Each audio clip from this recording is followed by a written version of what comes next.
Hornets going up against the Toronto Raptors. And now it's game time. To call the action, here are Kevin Harlan, Steve Kerr, Clark Kellogg, and Doris Burke. I'll be back at halftime, everybody. And both sides on the floor getting ready for the game ahead, and it's almost that time. Hello and thanks for joining us, 2K Sports fans, for another exciting presentation of NBA basketball. With Steve Kerr and Clark Kellogg, this is Kevin Harlan. And now a quick check of our starting lineups for both teams. First for the Nets, Deron Williams and Joe Johnson at the 1 and 2. And standing 6'11", it's the resurgent big man Andre Bloch holding down the middle. Then there's Alan Anderson, and it's Garnett in at the 4 slot. And for Toronto, Lowry and Ross pairing up in the backcourt. And at the 5, the 5th overall pick in the 2011 draft, a fleet-footed 6'11" big man out of Lithuania, Jonas Valanciunas. Then it's DeRozan, and it's Johnson in at power forward. The Nets had a really solid debut season in Brooklyn last year. They made the big move in trading for Joe Johnson, but they also made some small adjustments that paid off for them as well.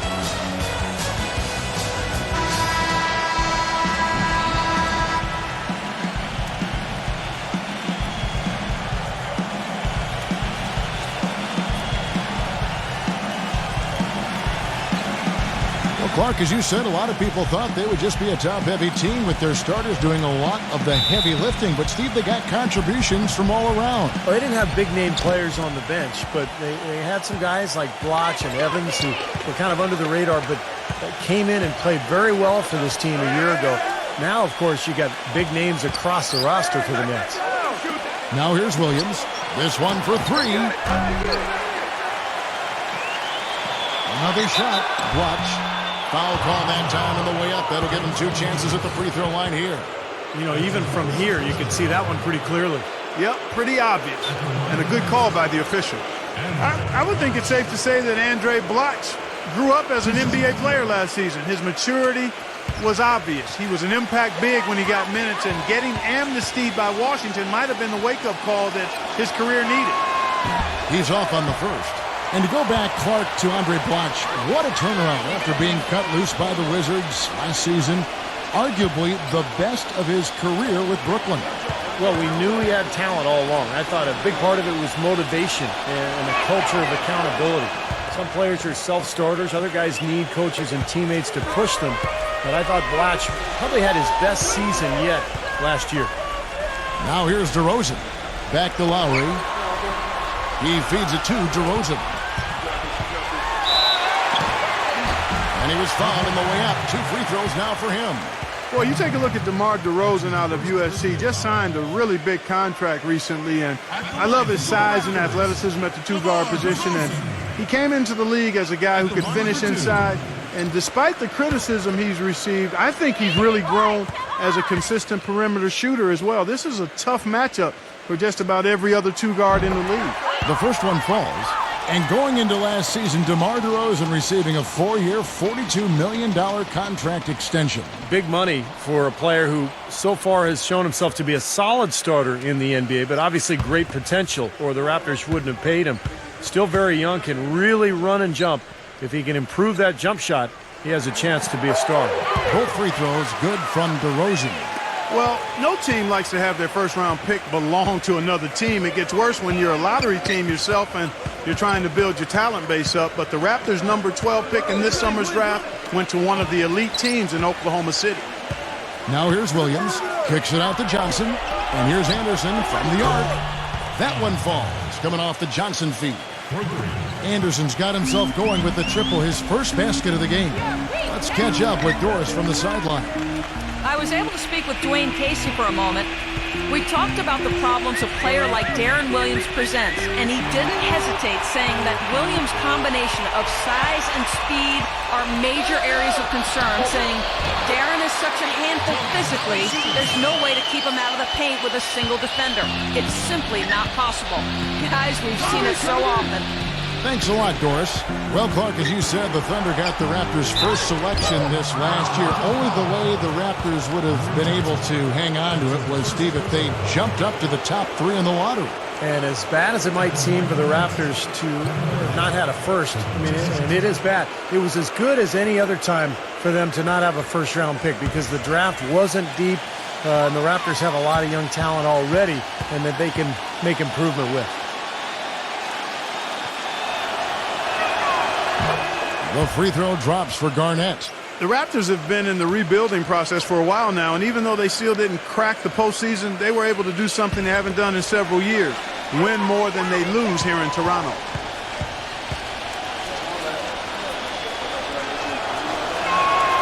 And both free throws good from Garnett. And it might seem like such a small accomplishment, but going back to what you said, Clark, about the Raptors, but they are a young team, and it takes small steps like that to climb up the standings, Steve, you know, this year to year. Yeah, no question. I mean, unless you have a once-in-a-lifetime or at least once-in-a-generation type player in the draft, you have to do it with smaller steps, and that's what the Raptors are trying to do. The shot by Lowry, no good. You know, 9 times out of 10, he's going to knock that one down. He'll spray that one on you. Here's Johnson. The finger roll finish at the bucket. You know, something we're seeing less and less of these days, that little finger roll. The Raptors have gone 1 of 3 from the field to start this one so far. Now Lowry feeds to DeRozan. Back to Lowry.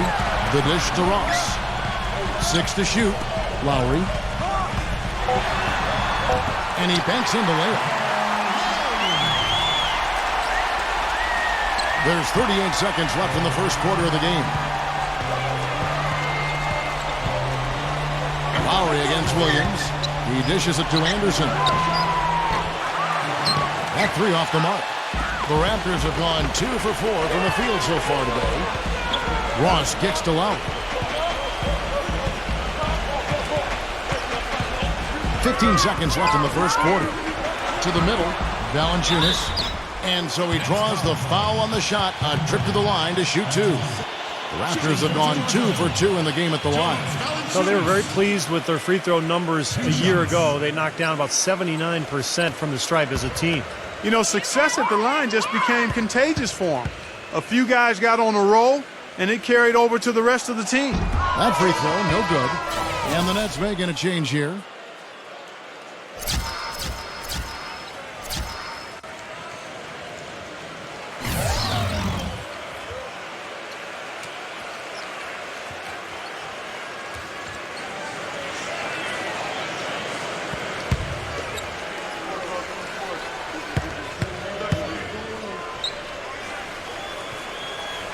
And he sinks the second. Here is Livingston.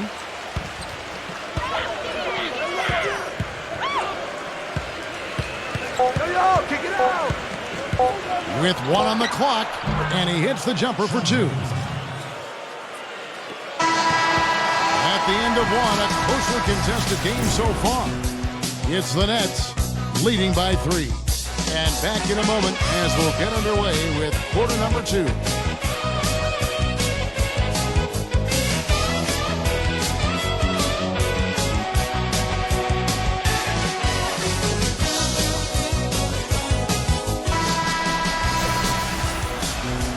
Neither team able to build much of a lead up to this point as we start the second quarter. And taking a look at the Nets' performance here, Clark and Steve, what do you guys think about what they have or haven't been doing? And they've done a nice job here offensively to establish a rhythm and a pace to this game. And I like that they're finding ways to score, playing well here, Steve.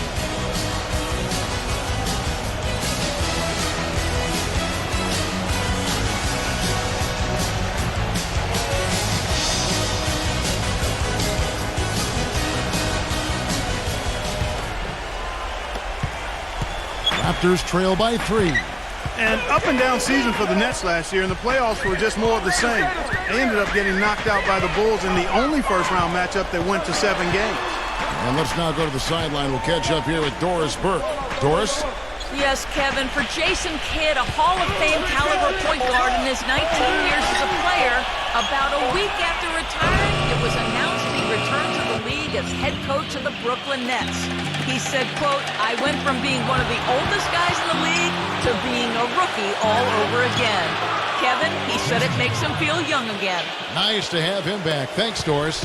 Well, back to the Nets in the playoffs. They lost a game at Barclays early and looked to be on the ropes down 3-1 after 4 games, but they did well just to steal one in Chicago and force a Game 7.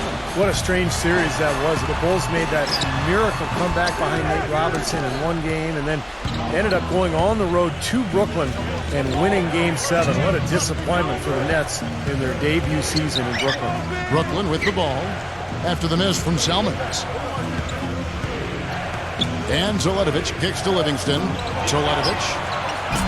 And a miss there on the triple. Pass to Lowry. Second quarter of action, about a minute and a half played. The feed to Salmons. And the foul on Paul Pierce. That's his first foul. Well, head coach Jason Kidd, that's a phrase I didn't expect to hear this quickly, but Kidd wasted no time. Only a matter of weeks after he announced his retirement as a player, he was named the head coach of the Brooklyn Nets. And it's going to be interesting to see the transition. Kidd, obviously, great basketball IQ, so well respected as a person in the league. I think it's just a matter of time before he really finds his footing and becomes an excellent coach. Now, here's Hansbrough. He hasn't scored yet. That, I'm sure, will change. 2 on the clock, and that one's good. Here's Williams. It's a 3-point game. And back to Coach Jason Kidd, Clark, a rookie at the coaching profession, but one of the most intelligent, respected point guards over his 19 years in the NBA. Yeah, always respected as a leader, and his basketball IQ off the chart. So I think he's one of the few guys that could go right from playing to being a successful head coach. The Raptors have gone 1 of 3 to start out the second quarter. Back to DeRozan. It's off his leg. And it's being called a kickball. And the Raptors with some changes. Jonas Valanciunas comes in for Tyler Hansbrough. And it's Vasquez in for Kyle Lowry.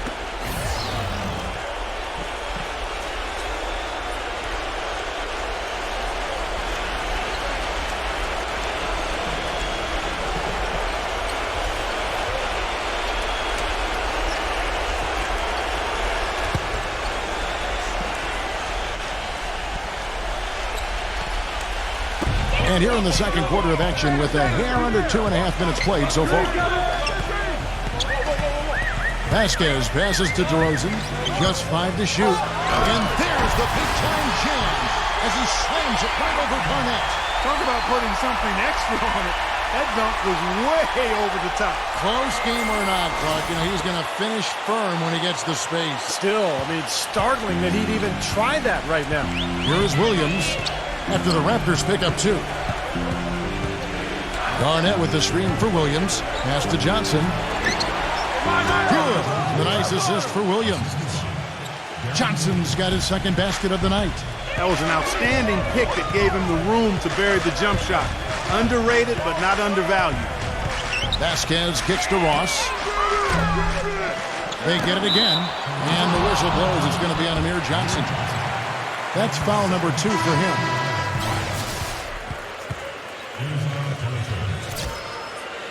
Paul Pierce.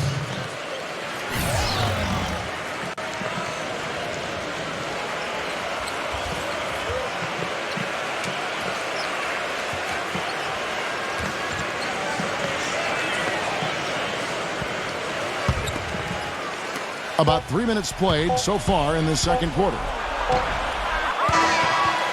And the first half ends in a close one. Nets lead by 3. Keep it here for the Sprint Halftime Show with Damon Bruce. We'll see you after the break for the start of the second half.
NBA. It's the Milwaukee Bucks going up against the Sacramento Kings.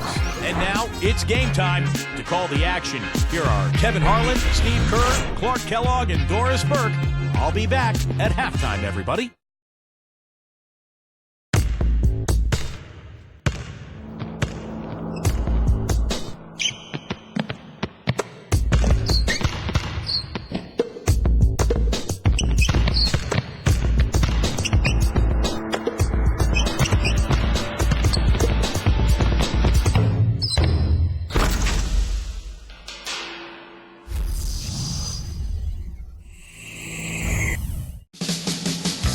And we see the Kings getting ready to go. And you've got it on 2K Sports for Wednesday night action in the NBA. Hi, everyone. Kevin Harlan, joined by Steve Kerr and Clark Kellogg. A quick check now of the starting lineups for both teams. First, for the Bucks, we've got Williams. They'll be watching him boxing out and maneuvering for the easy baskets inside. They'll be counting certainly on his production. Then it's Ilyasova, and it's Sanders in at the 4. And for Sacramento.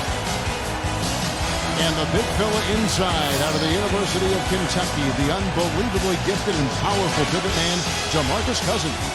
Then there's Batum, and it's Young in at the 4 slot.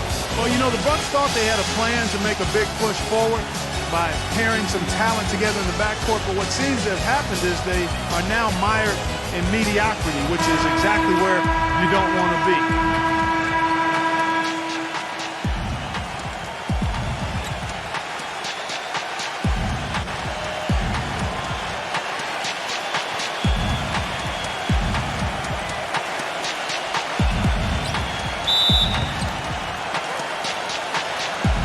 So the Bucks win the tip.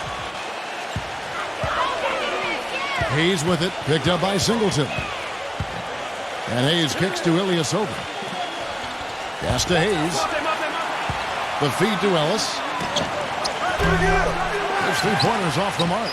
And back to Minnesota. They were the 8th seed in the East last year, but still finished 6 games under 500. Still a lot of work for them to get above 500 and be in a position where, Steve, they are, competing for home court in the playoffs. Yeah, a lot of changes for the Bucks in the offseason, but a team that was able to sneak in last year. They're hopeful to make it once again this season, but it feels like they're kind of stuck in the middle right now.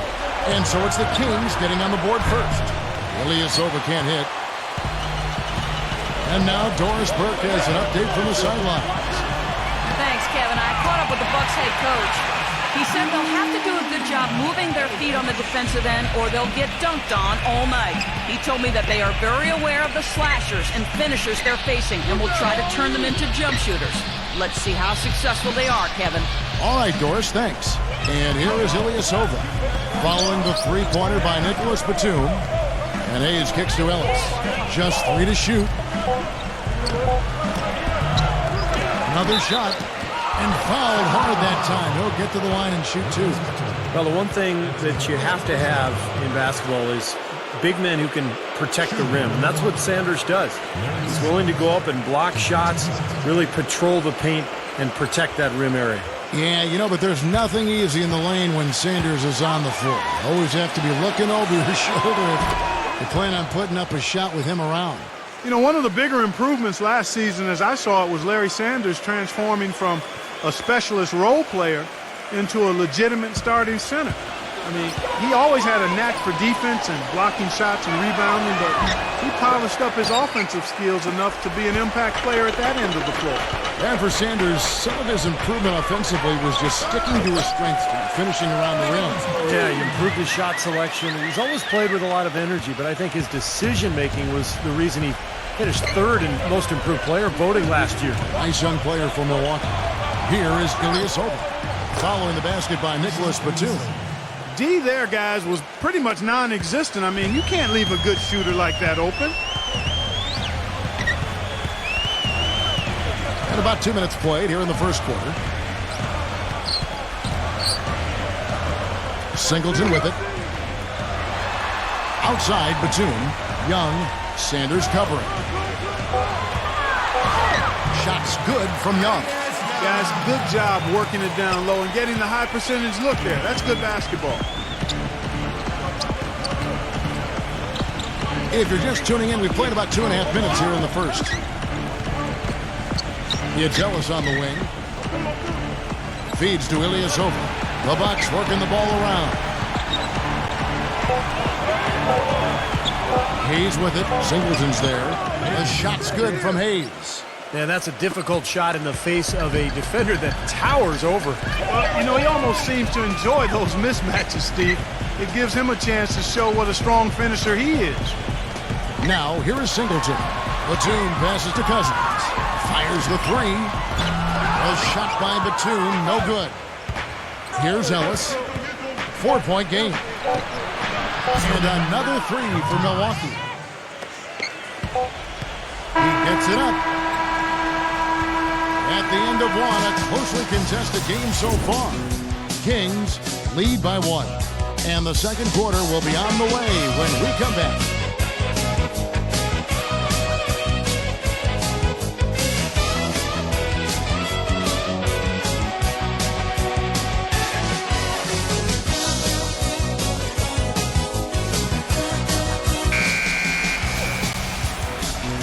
And we got a close game here as we get back to the second quarter. A season to forget for the Sacramento Kings a year ago. There were times they looked pretty good, but more times than not, they couldn't sustain high-level play. Still managed to do fairly well against Eastern Conference teams when they saw them.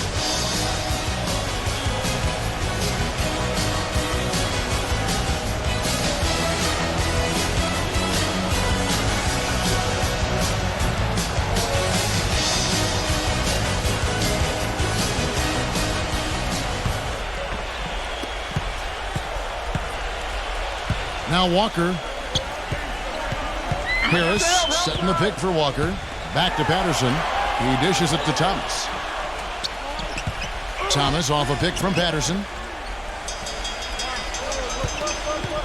Outside, Walker. Shot clock at 5. Matthews. Here's Patterson. Second chance shot. So he gets the whistle. Contact on the way up and 2 shots coming up. And back to what you were saying, Clark, about the Kings. Very good when playing out of conference, at least relative to their overall play, Steve. Well, 14-16 against the East. I mean, that's not a bad record. I'm not sure if it says something about the Kings or something about the East. Probably the latter, but not bad for Sacramento to have that record. Well, after a brief 2-year drought, the Bucks got back to the playoffs this past season, but it wasn't pretty once they got there. With several guarantees from players about upsetting the Heat, they didn't win a single game and were swept by the Miami Heat. Back to the Bucks in the playoffs. In every aspect, they were overmatched by the Heat, and no one really thought they would upset them, but many thought, Steve, that they would at least get a game. Well, I wasn't one of them, Kevin. I thought they were overmatched from the start, and you could tell in that series Miami wasn't even interested until the fourth quarter. They knew they could just flip a switch and beat this Milwaukee team, and that's exactly what they did. Now let's go to Doris Burke. Doris? Guys, for DeMarcus Cousins, who's so talented, controlling his temper has been an issue. He said, quote, "I get it from my mother. It's a problem I have. It helped me get where I am. But at the same time, I have to learn to be quiet and just try to have a positive mind. I'm trying to lead, just in a better way that will be accepted more. Guys, we'll see if he can turn it around." That'll be the question. Thanks, Doris. And the Bucks making a change here. Hollins has checked in.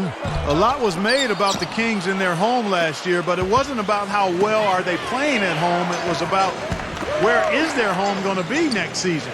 The Kings are staying in Sacramento, but they played like it might be their last hurrah. Now here's Hayes.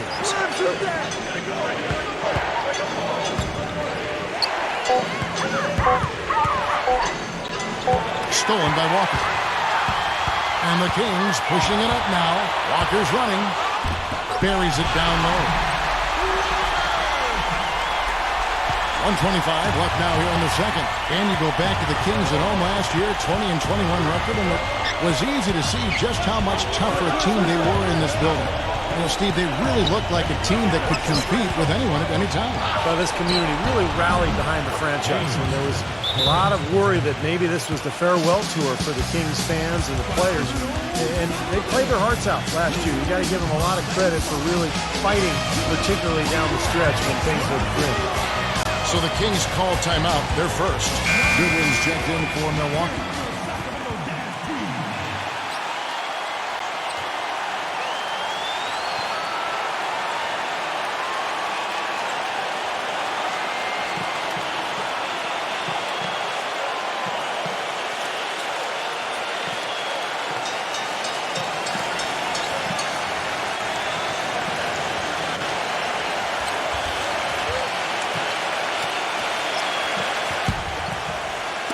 And here in the second, 2 minutes gone by.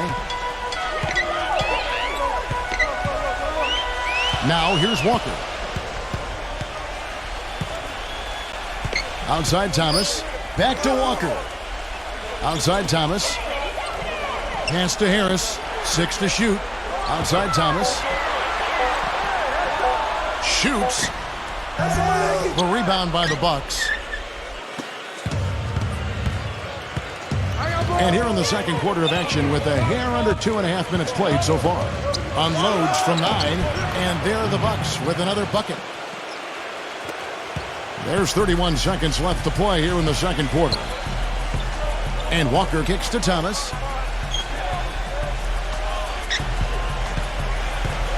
He feeds it to Matthews. Outside, Walker. Back to Matthews. Shoots the 3. Can't hit. Lions the pass to Hayes. From downtown. And it would have counted had it fallen, but it's offline. Second quarter ends in a tight one. Kings ahead. They lead by a bucket. Folks, stay tuned for the halftime show with Damon Bruce for all the highlights from our first half. And now, brought to you by Sprint. Coming to you from the 2K Sports Studios, I'm Damon Bruce with the first half recap. For the Kings, a closely contested game against the Milwaukee Bucks. They're putting on a clinic offensively, and they're really starting to click. Nicholas Batum has the game high. He's accounted for more than half their points so far. Not a lot of guys pull that off. Also a strong first half for Milwaukee. Great ball control offensively. The turnover differential a major advantage right now. Monte Ellis playing with confidence. He hasn't put up overwhelming numbers, but without him, where would they be so far in this one? That's all we've got here. Now, back to Kevin, Steve, Clark, and Doris for the second half. The Sprint Halftime Report, presented by Sprint. Welcome back, everybody. The start of the second half getting underway. Both teams battling hard through the first half. Well, Nicholas Batum has been getting it done. He's got 8 points, and he's done a little bit of work behind the arc. He's got a pair of three-pointers. Well, the defenders have that in the back of their minds now, too, so they're going to close out on him quicker. That should allow him to use the drive if he wants. The Kings leading. Here's Singleton. He's been patient so far. Nothing yet on the scoreboard. The pass to Matthews. Dishes to Singleton. Good ball movement here by the Kings. 4 on the clock. So the whistle blows on the shot and 2 free throws for the contact right there. And the defense fouling there to prevent that layup, forcing 2 free throws here. Nice job that time of attacking the paint and drawing the contact. They'll take that. The Kings shooting their 4th and 5th shots at the foul line in the game.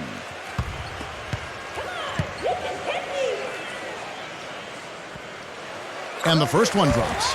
There's no question the big news for the Sacramento Kings is they're still the Sacramento Kings. After a nail-biting last couple of years, they saw the team flirt with moving to Virginia, Anaheim, Las Vegas, Seattle. Finally, a new ownership group committed to keeping the team in sack.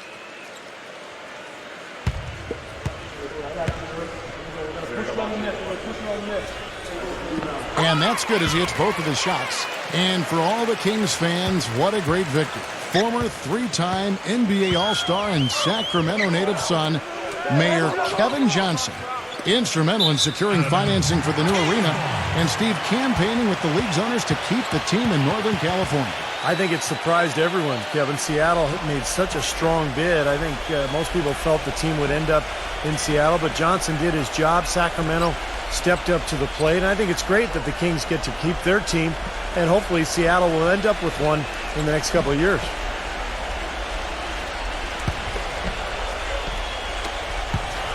Kings leading now by 4.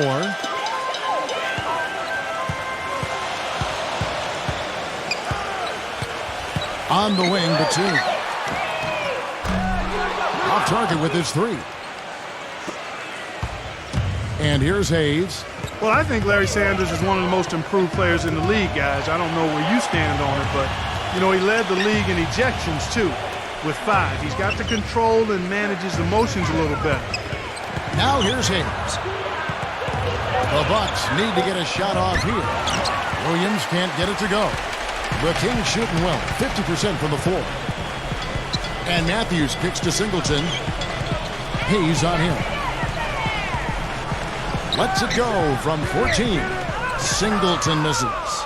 Back to Sanders, he said he's taking steps to keep his composure, not getting to other players and feel the wrath of officials. Those technicals were piling up. Well, Kevin, he's already made some nice strides in his approach to the game, just eating right, getting to the gym early.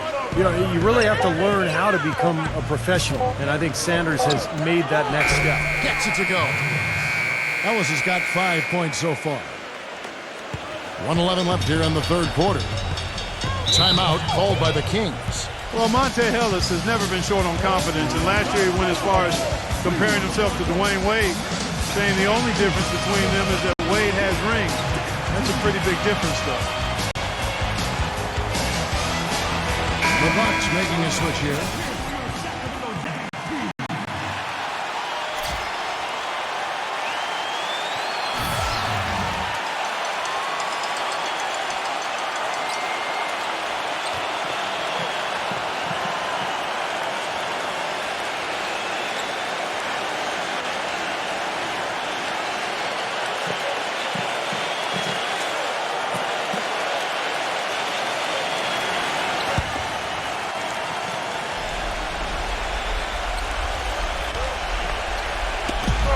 Gone in this third quarter now. Batum with the ball, picked up by Ellis. And here is Singleton. He hasn't yet put up any points in this one.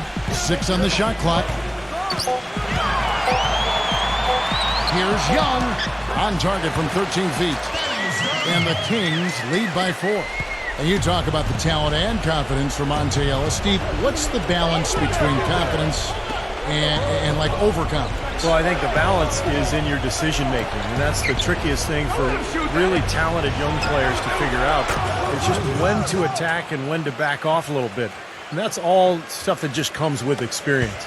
Now 8 seconds separating the two clocks. Singleton dishes to Harris. Tipped away. Unhindered, going all the way. Ejected by Hicks. They retain possession.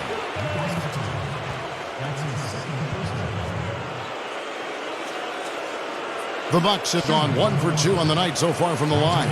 Well, and they were 74% free throw shooting as a team last year, so those numbers could come up.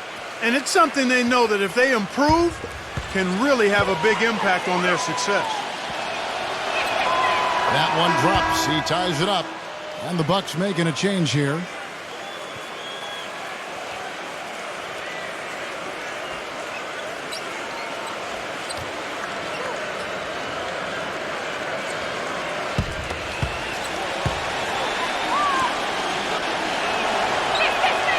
Second free throw, no good.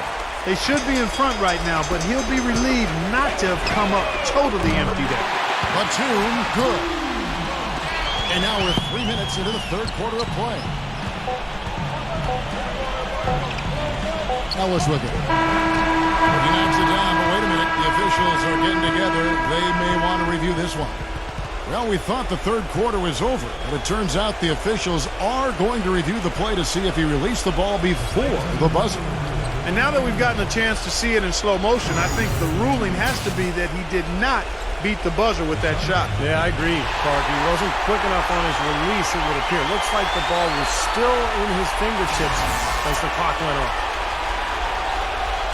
And they've seen enough. The basket will not count. The quarter has come to an end before the shot. Still important to have a second look at it, Kevin. I mean, the technology's available, so you might as well use it. Absolutely. We're at the end of the third, and we've still got a close one. Kings lead by 3. And don't go away. We'll be back momentarily.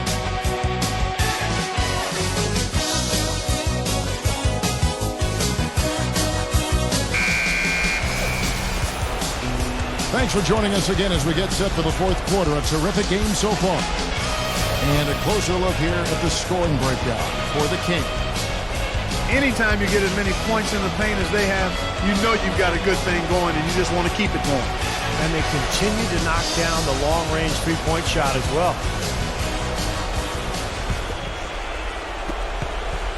Bucks trail by 3. Back to Williams. Lets the 3 fly. Thaddeus Young grabs the miss. Sacramento's gone 3 of 7 tonight from three-point territory. Singleton, the pass to Young. He kicks it to Matthews. Good ball movement here by the Kings. Outside, Batum. Good on the shot. Batum's got the fourth quarter started here with a bucket for the Kings. Ellis kicks to Ilyasova. Back to Ellis. Pulls up, high post, and that one swishes right in. Boy, just terrible defense there. Steve, really just a layup line for the most part. I mean, not much defense at all either way. Now, here is Singleton. 1:57 left in the fourth quarter. Back to Matthews. Just 5 to shoot. And taken away by Ellis. And he makes no mistake on the slam dunk.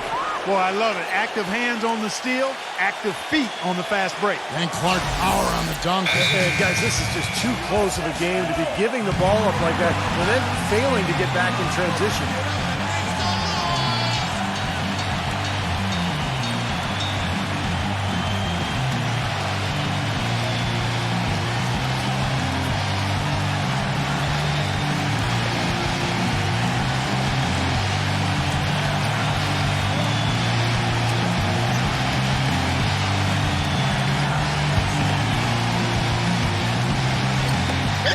There's a minute 47 left in the fourth quarter of this one. Here's Cousins. Count it, and the foul. That's on Monte Ellis.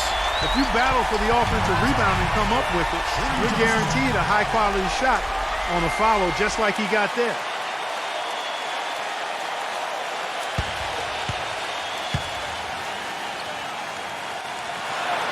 That free throw good from Cousins.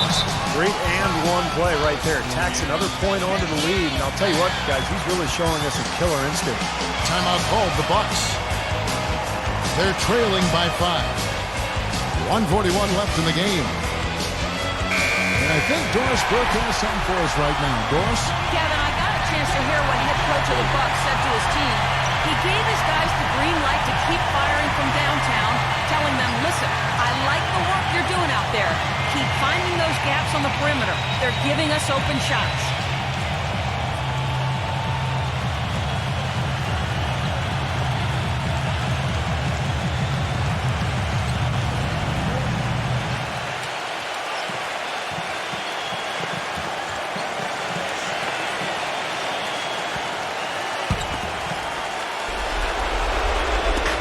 .141 left here in the fourth quarter.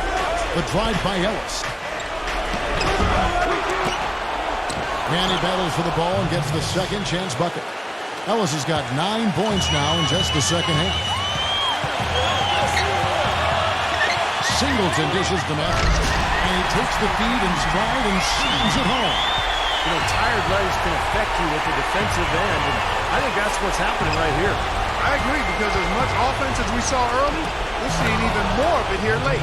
Gets it to go. He's been much more effective in the second half than he was in the first. Now, here's Singleton, covered by Hayes. Matthews into the lane. Good! Matthews has got 4 points this quarter. Beautiful finger roll to cap head drive off. He knows how to finish with some flair and flavor, guys. Now Hayes. Kicks to Ilyasova. The dish to Hayes. Lots of room. It's hauled in by the Kings.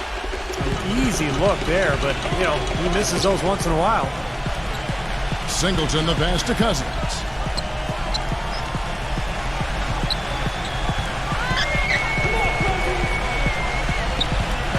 Shot clock at 6. Passes to Singleton. Shot's good. Now it's a 7-point Kings lead. Well, that puts the nail in the coffin. A clinic in terms of how to play with the lead right there. Now a timeout called by Milwaukee. They trail by 7. 23 seconds left in the fourth. A platoon swap here for Milwaukee.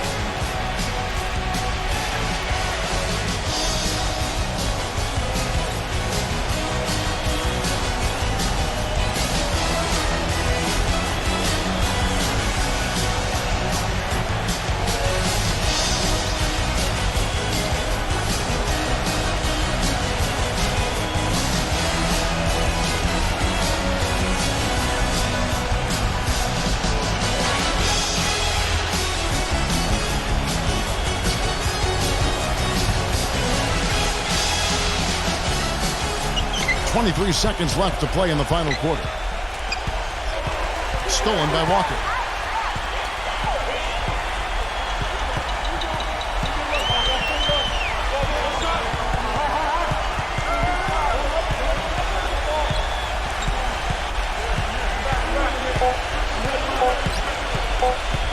And out of bounds as the Bucks gain possession. That's a major mental mistake. I mean, there's no other way for me to describe it. He didn't know where he was on the court.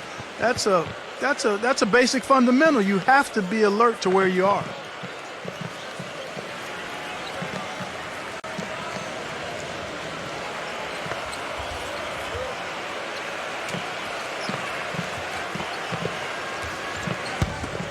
Here's Ellis. No good there.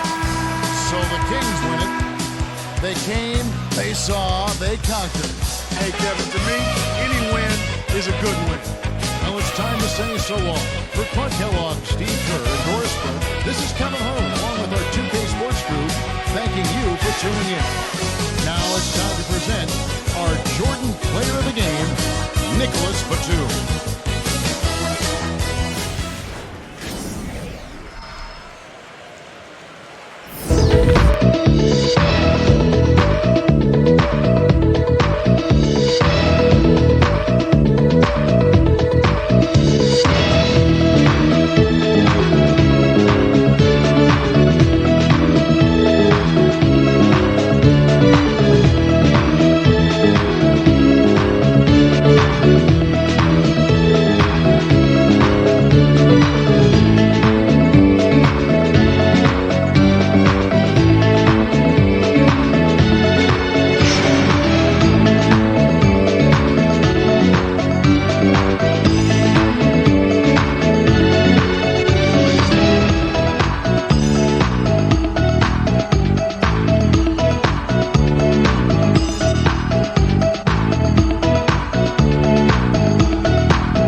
It's the Minnesota Timberwolves going up against the Boston Celtics. And now out to Boston with Kevin Harlan, Steve Kerr, Clark Kellogg. Always a special moment in the pregame ceremonies. The playing of the national anthem as the teams gear up for the tip. Greetings, everyone. Glad to have you here with us on this Wednesday night edition of the NBA on 2K Sports. This is Kevin Harlan. Clark Kellogg and Steve Kerr will provide the analysis. And now a quick check of our starting lineups for both teams. First for the Timberwolves. And at the pivot, a bruising and physical 6'11", 290-pound center. A battering ram in Pekovic. And it's Yilmaz in at the 4. And for the Celtics, speedy backcourt of Rondo and Bradley. Ikan Okoye. Then there's Chandler Parsons. And it's Sellinger in at the 4 slot. You knew that at some point the window for the group of Celtics that had won a title was going to close. I mean, it was inevitable. But last year it seemed like they were going to go for one last hurrah as they added some depth and looked to reload for another run.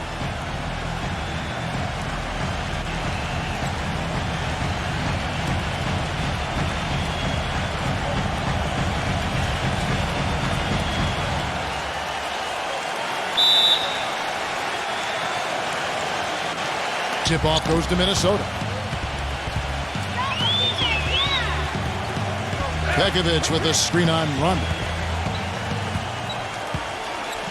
Pekovic with a screen. Here's Chandler. And a miss there on the triple. And getting back to the Celtics and Rondo's injury. A lot of people expected them to start the rebuilding process. Ended up standing pat at the deadline, Steve. Even though there was, it seemed, a lot of interest. You know, you want to give that group, KG and Pierce and Rondo, you want to give them another run. And they had their last hurrah. They didn't get it finished. And now you start the rebuilding project. So a lot of trades, a lot of movement over the summer. But I like the fact that they gave that club one more run.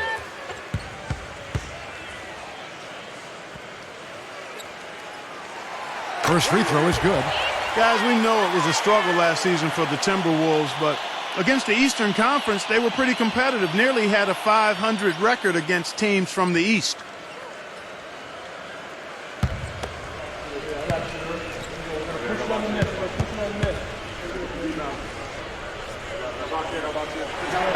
He hits both from the stripe. Well, back to the Timberwolves, that's a marked improvement over how they've done, Steve, over the past few seasons. Yeah, the last few years, that's easily the best winning percentage the Wolves have had against the Eastern Conference. And they won't want to take much from last season to this one, but maybe that's something at least they can carry over and try to build on. Now here's Pekovic. Lets it go from the baseline and nails it. Timberwolves on defense. And let's get this update now from Doris Burke, who's across the way on the sideline. Kevin, here's what the Celtics head coach had to say when we spoke just a few minutes ago. He told me that to him, what he is most proud of is how smart the team is playing. He said, I can forgive physical mistakes. Everyone will miss a shot. What bothers me are when there are mental mistakes, and I just haven't had to get in anyone's ear about that with this team. We'll see if he can avoid that again here. Well said, Doris. Thanks. And important in every game, but early on here, guys, we'll be looking out for how they manufacture opportunities. Well, I know Coach is worried about their shot selection at times, so I'm not surprised at what he had to say. Steve, I don't know a coach who doesn't worry about shot selection. You talk about something that riles up most coaches, it's seeing their guys taking bad shots. Pass to Bernard. Back to Shumpert. Timberwolves passing it around. Rondo on the double team.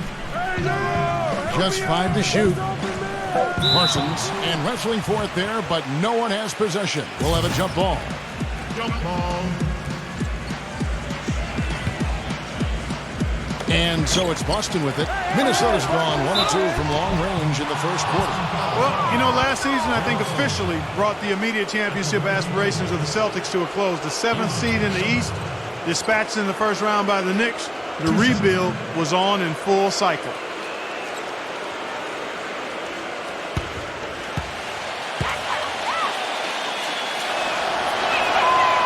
And he can't get the first one.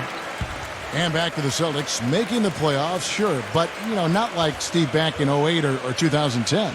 Well, this has been a phenomenal era, with KG and Pierce that is now a thing of the past. But look, they've hoisted a championship banner, very close to another. But it's just time to move on, and that's just the way it is in the NBA. These things go in waves, and the Celtics now in rebuilding mode. Well, Minnesota won 31 games last season, but only 11 of those came on the road. For a team that was battered and bruised heading out on a lengthy road trip is often a recipe for a losing streak, and that was the case for them last year. The injuries just really bogged them down. Okoye. And count it. 2 points with a chance for one more at the free throw line. You see the defense get caught standing around that time, giving up an easy second chance bucket. Simply need more of an effort on the boards there, Steve. The Timberwolves making a switch here.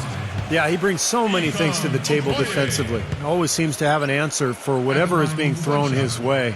And if you're the offensive player, you do not want him guarding you because he will get right into you and make things difficult. You know, one other thing you have to appreciate when it comes to him is his skill on the low block. Terrific footwork, nice up and under fakes, and he's got a tremendously soft touch. Now here's Chandler. Gets it to go. Well, picking up again on the Timberwolves. Road travel can be especially tough on them just given the geography where their home city is in relation, Steve, to the rest of the NBA. Well, particularly in relation to the rest of the West, because, you know, there the Timberwolves are up north and kind of in the middle of the country. They have a lot of long trips, but look, there are no excuses in the NBA. I mean, everybody's got their own adversity they've got to deal with. Kicks it to Tucker. Pass to Chandler. 3 seconds left. No good on the layup. Tie game in Boston. Let's take a quick break now, and then it's on to the second quarter after this.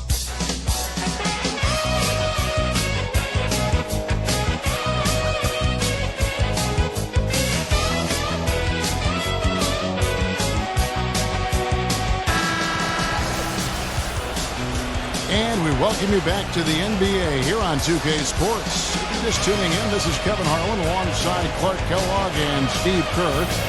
And we're ready to get going once more. The players having a chance to have a short break and get some rest themselves and get refueled and hydrated with some more terrific basketball in store for us tonight. What do you guys think about the Celtics here in this one? They've done a nice job on the offensive boards here, guys, and I think that was the difference in that first quarter. Really pounding the offensive glass. Well, they set the tone early with their mindset, their tenacity, and their hustle. I mean, that's the way they've come out, and it's served them well. Not many teams, guys, in the East did very well against the West last season, and that in mind, you could call Boston's 14-16 record against the conference better than most.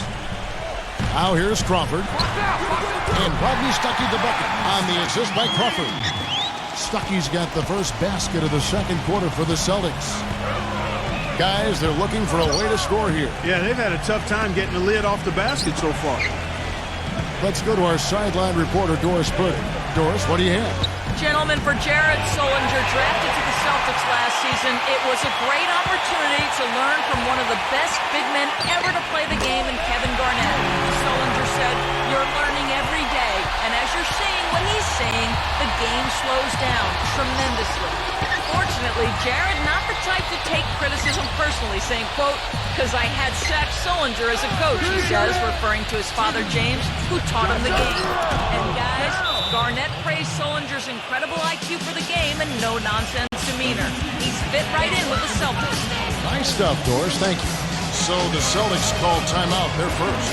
And for the Celtics against the West, even in the shortened season, they were having a lot of trouble with some of the bigger lineups, Steve. More of the up-tempo teams out west. Well, the Celtics were old and a little bit small, too. Kevin Garnett played center last year, so they played a lot of small lineups. And when you're small and you're old, sometimes, you know, that's going to cost you, particularly on the road.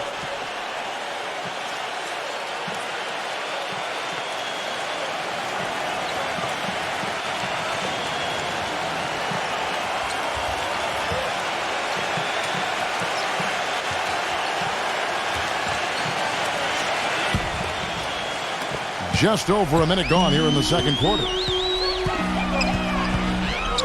Crawford drives in, drops it in from 11 feet. Timberwolves trailed by 5.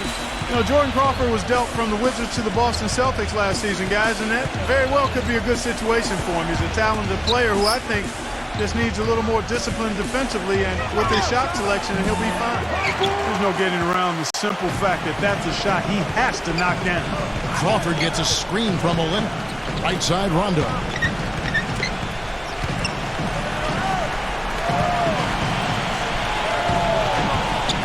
He feeds it to Olynyk.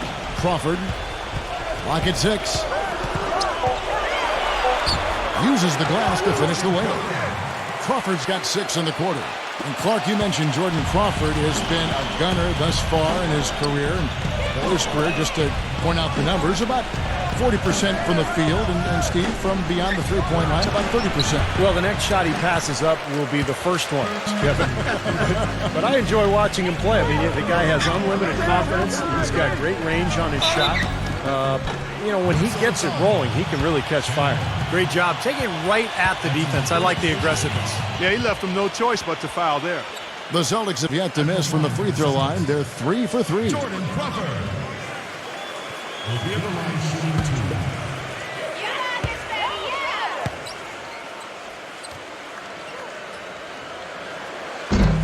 2. First one falls for him. The Timberwolves making a switch here.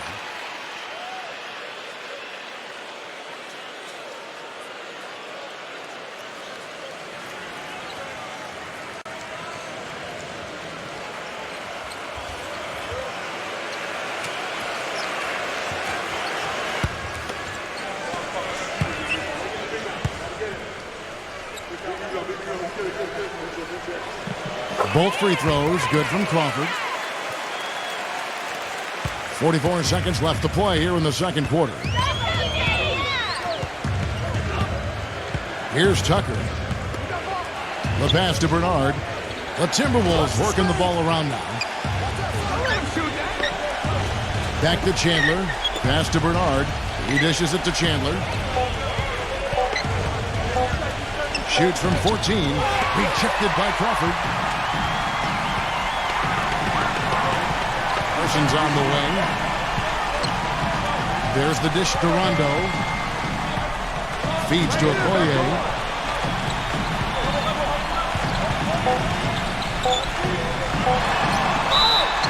And the shot counts. He's fouled, and it's a chance for a three-point play.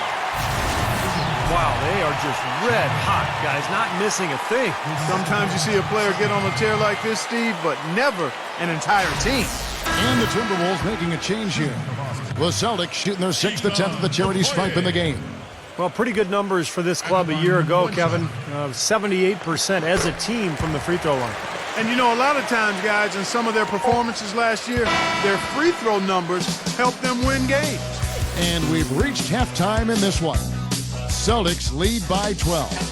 And we'll be back for the second half following the break. Keep it right here on 2K Sports. And now, brought to you by Sprint. It's Wednesday night. We're almost over the hump. This is the 2K Sports Halftime. Boston leading against Minnesota. They're scoring effortlessly. The defense has been completely overmatched. And Ikon Okoye having no problem scoring against the Timberwolves. He's got 8 points, and he's been making some nice contributions on the glass, too. And a resilient Timberwolves team is staying in it. Defensive rebounding, a big problem right now. They just can't control their own backboard. Thanks so much for spending halftime with me. Now let's head on back out to Kevin and the gang. The Sprint Halftime Report, presented by Sprint. And we welcome you back to the lovely and historic city of Boston, Massachusetts. We're seeing a tremendous game from Okoye. Well, he shot his share of free throws, that's for sure. I mean, he got to the line, drew contact, and you love getting to the free throw line. Easy points if you can get them. Steve, I think they may have to rotate the defensive assignment on him from now on just to avoid foul trouble on any one player. I mean, he's drawing a lot of fouls on guys.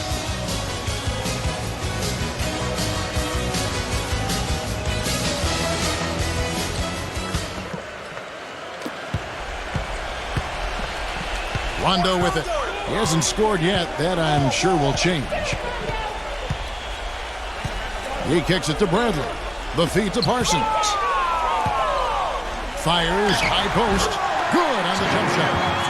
Parsons got the first points of the second half up on the board for the Celtics. Well, you could, in some ways, call Chandler Parsons' first season a mild surprise, but he really accelerated things in his second season. He improved in all parts of the game and really showed he could be a top option for a team offensively. He's got such versatility, and his shooting range is unlimited. Clock is at 3. The shot's good from Bernard. Celtics leading by 11. Outside Rondo. Back to Parsons. And lots of contact there. Missing the shot. He'll shoot 2. Well, for Chandler Parsons last season, Steve, top 20 in minutes played, and he was more effective in his minutes. He really utilized every one of them well. Yeah, he improved his shooting in every dimension, Kevin, from the field, from the outside, and especially from the foul line. Upped his scoring rate dramatically, really has made strides across the board. The free throw drops for Parsons.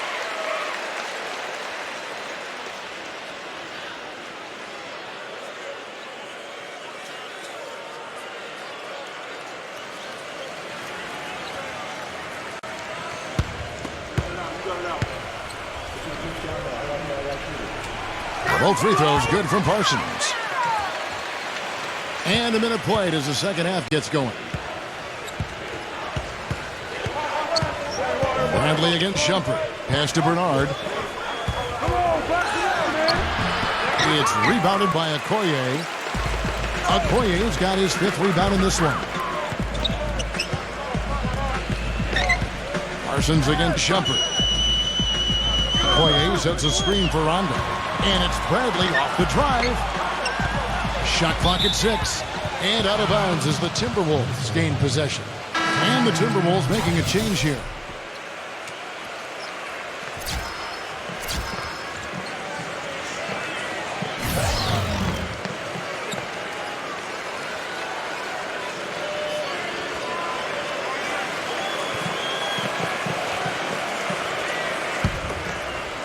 And we're just about a minute and a half into the third quarter of basketball. So the Timberwolves called their first timeout.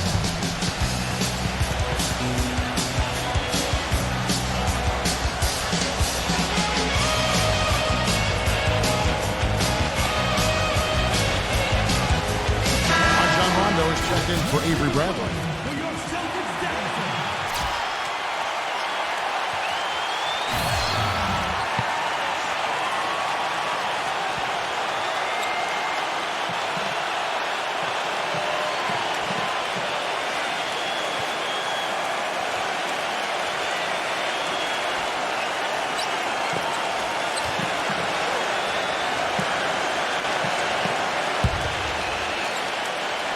Just over a minute and a half played here in the third.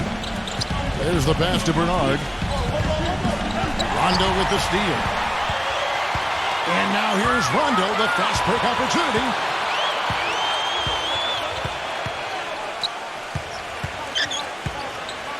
Stuckey right side. Back to Rondo. Celtics passing it around. Verajau's shot is good. These defenders look overmatched right now, especially inside. Yeah, you look at the numbers, 10 of the last 12 points have come from close range, so I agree. So it's Minnesota now. Down by 15. Shumpert off the pick from McKenzie. On the wing, Chandler. Kept alive, Minnesota. Outside Shumpert. Dishes to Chandler. Over Parsons. Here's Cheeks. And there's a nice one-handed slam. You know, we didn't see too many plays like that when they were digging this hole for themselves. No, maybe they'll start Clark making up for it now. It's all about effort and energy and anticipation, and they're finally getting some of that. Now here's Rondo. Looking for his first basket still in this one. Parsons. And too long on the shot.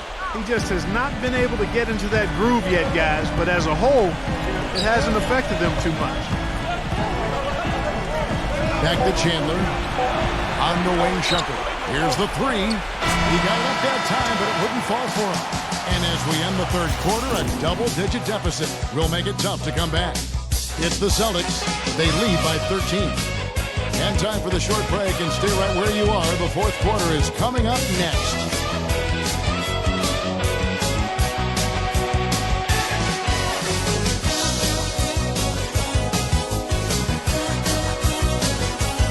Welcome back. Fourth quarter action starting up in what has been a one-sided show. And a chance to catch up on some numbers here. Scoring breakdown for the Celtics. Well, anytime they've needed easy points, they've gotten themselves to the foul line. That's been key. Something that's also benefited them tonight are the turnovers they've forced and the points that have come along with those forced turnovers.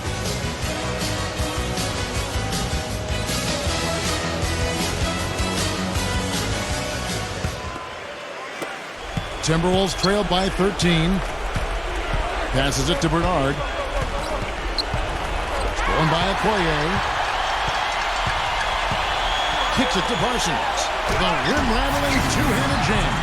Textbook example there of how to use defense to create offense. Yeah, beautiful transition play after the steal all the way to the basket. Wasted no time going from defense to offense. Yeah, it feels like they're starting to pick up the intensity as the game itself starts to get a little more tight and close.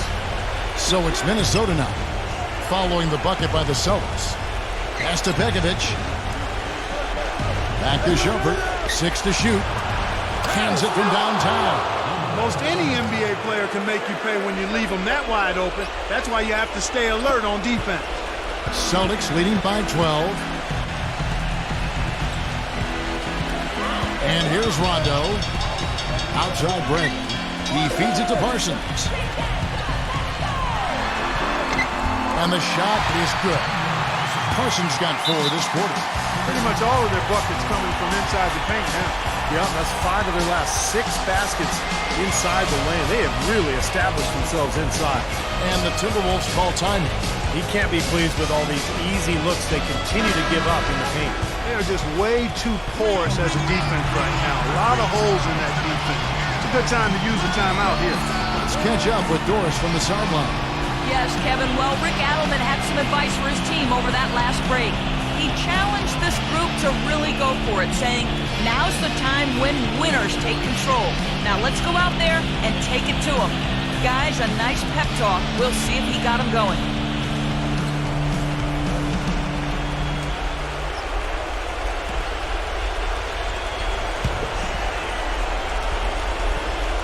We played just over 1 minute here in the fourth quarter.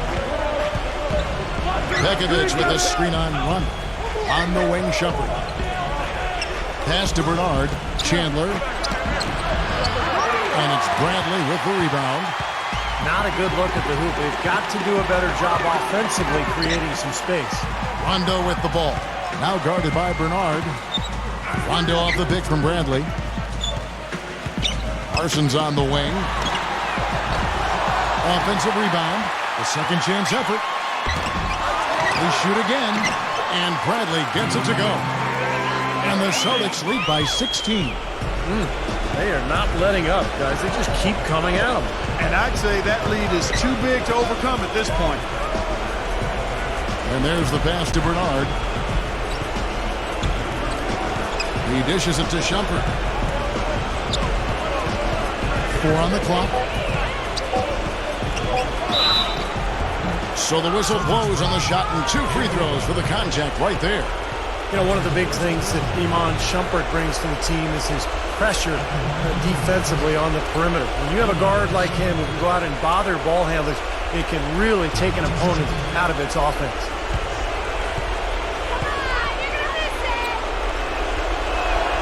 And he knocks down the first one. And Shumpert had that ACL tear in the 2012 playoffs, but after missing the first month and a half, Clark, I thought he bounced back pretty well. I'd say he did. I mean, there was some concern. His game is really predicated on his athleticism at this point, but he looked pretty good. Not a great outside shooter, but he cut his turnovers down and showed he could still elevate for some spectacular finishes and was not bad shooting the ball from the three-point line. And 1:01 left in the fourth quarter. Crawford outside. And Olynyk kicks to Jackson.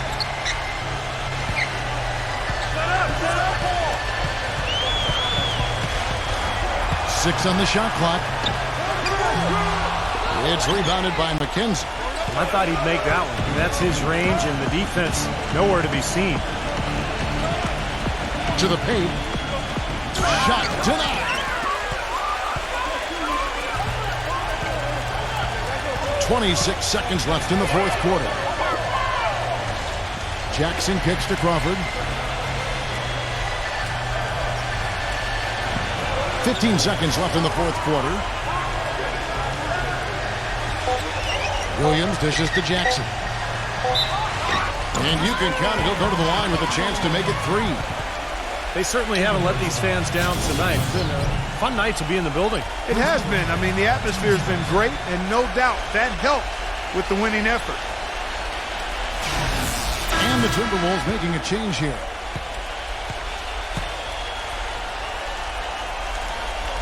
And that one falls for Jackson.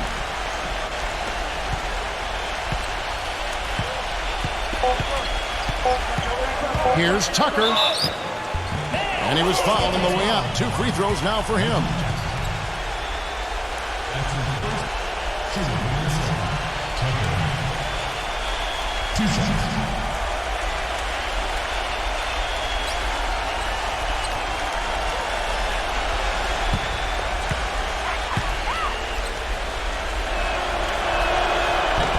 No good on that one.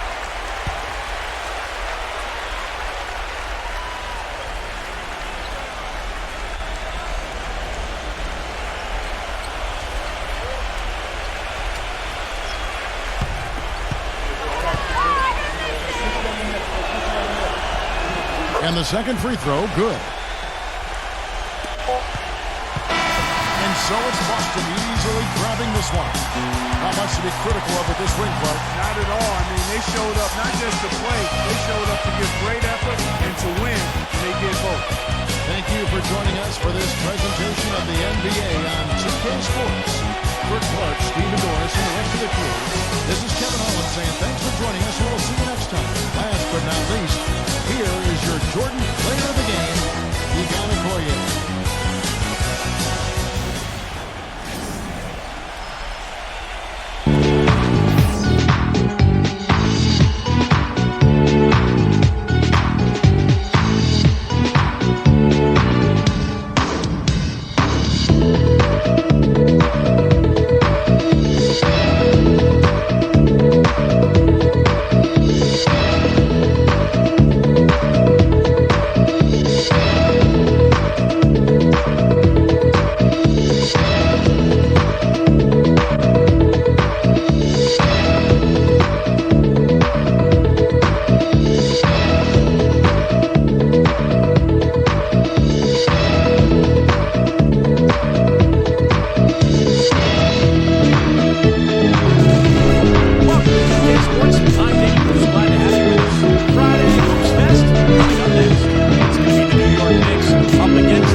To the 2K Sports broadcast crew at the arena. I'll see you back here at halftime. And a good-natured back and forth between the players while we wait to get this one underway.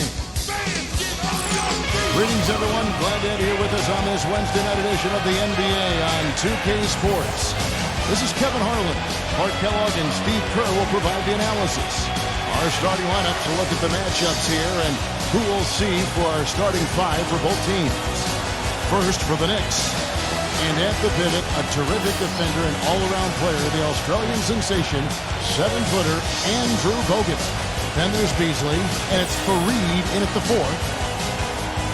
And looking at the Jazz.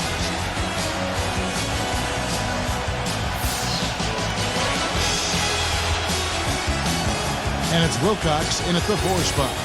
You can't be the number 2 seed in the East by being mediocre on the road. I mean, the Knicks had a veteran group, and they all had the mental fortitude and experience to finish off games on the road last season.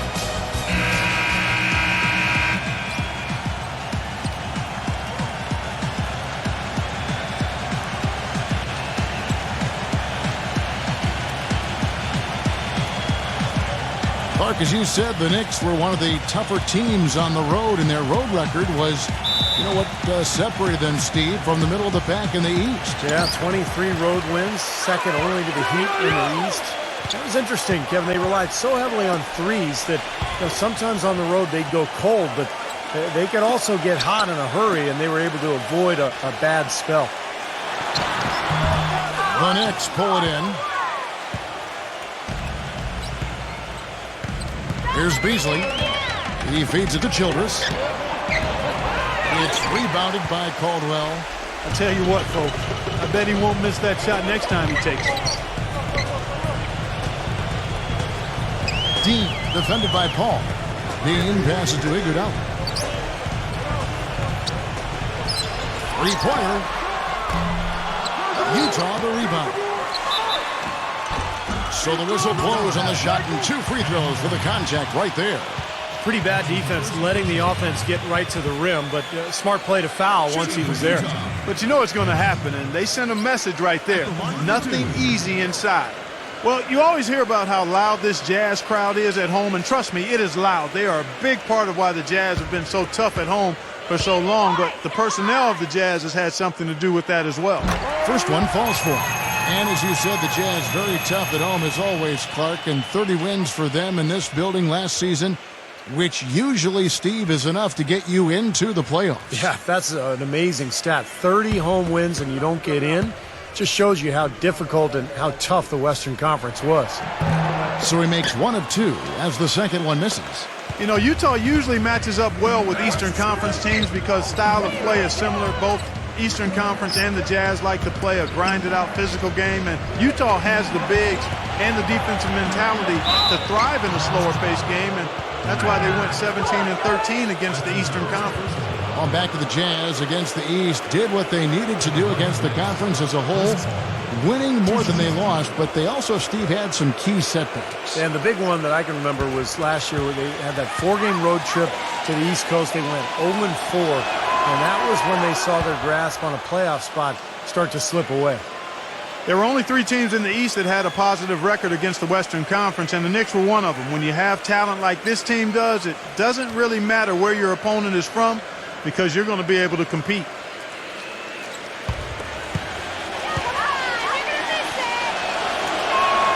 And so Paul nails both of them. Well, Clark, as you mentioned, the Knicks against the West, when you had the offensive capabilities from deep that they did, you know, Steve, you're never really out of the game. Yeah, you should know. Well, they could just shoot their way back into games very easily. And that's what they did a lot of times against some of those teams in the West. But you have to play well against the West if you want to win your division. And the Knicks were able to do that last year. Here is Paul after the made shot from Andre Iguodala. Paul kicks to Childress. Back to Paul. Shoots the 3. Good. Paul's got 5 now. And that kind of defense is just not going to cut it, guys. They have to get a hand in his face. There's 1:17 left in the first. From 15 feet away, Iguodala. No good. And you know why he was open there. They didn't commit too much defense to him, and you can see why. He has trouble making that shot. What's interesting for me to watch with Mike Woodson as head coach in New York is the exciting floor spacing offense they started playing last season. In Atlanta, he's been known for a grinded out isolation play style, but has actually tweaked his approach a little bit, and that's been impressive. For 3, can't get it to go. And New York the other way now. We'll see if they want to trade 2 for 1 here. Well, you got to time up the clock. It's easier said than done, but you got to execute your offense on that first possession. Childress. No good. Excellent D there from Dean. And back to Mike Woodson, not a flashier, high-maintenance type of personality. He keeps it on the level, and I think, Steve, the players appreciate that. Players definitely like that. He's very quiet on the sidelines, but not afraid to get in your face when necessary. And I think that's a really good temperament for a coach to have. But in general, I think he's a guy who is very well respected around the league and did an excellent job with New York a season ago. Late reaction from the defense, and he's always going to make good on that. Iguodala with it, with 1 on the clock. No good, trying to beat the buzzer. And still a close game as the first quarter comes to a close. Knicks lead by 3. And the second quarter will get underway just after this short break.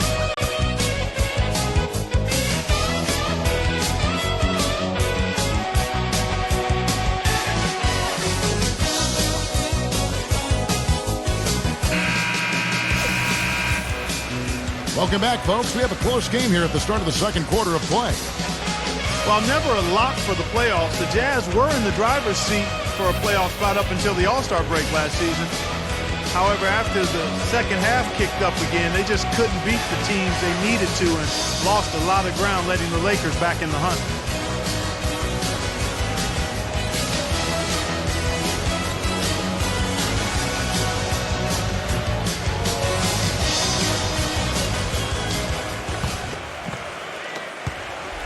The Knicks leading by 3.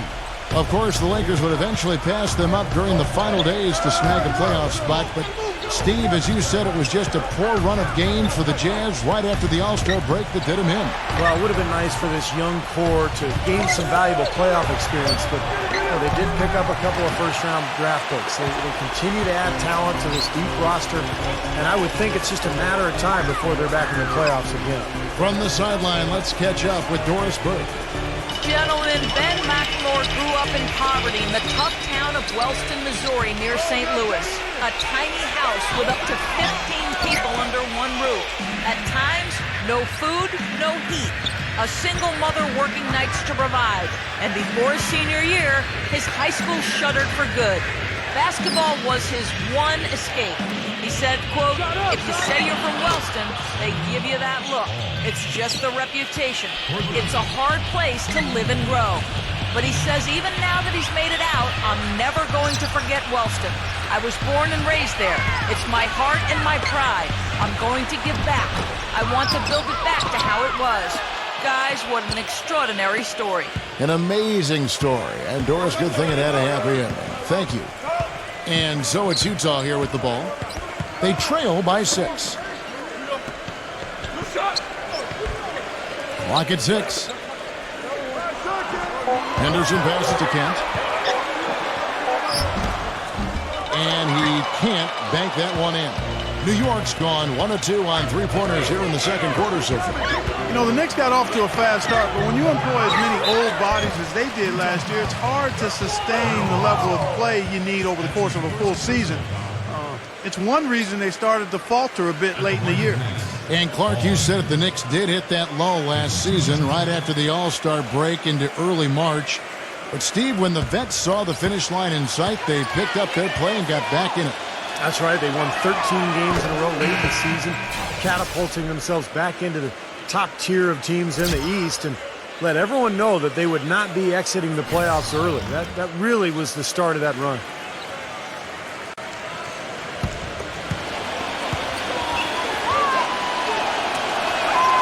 Both free throws good from Paul.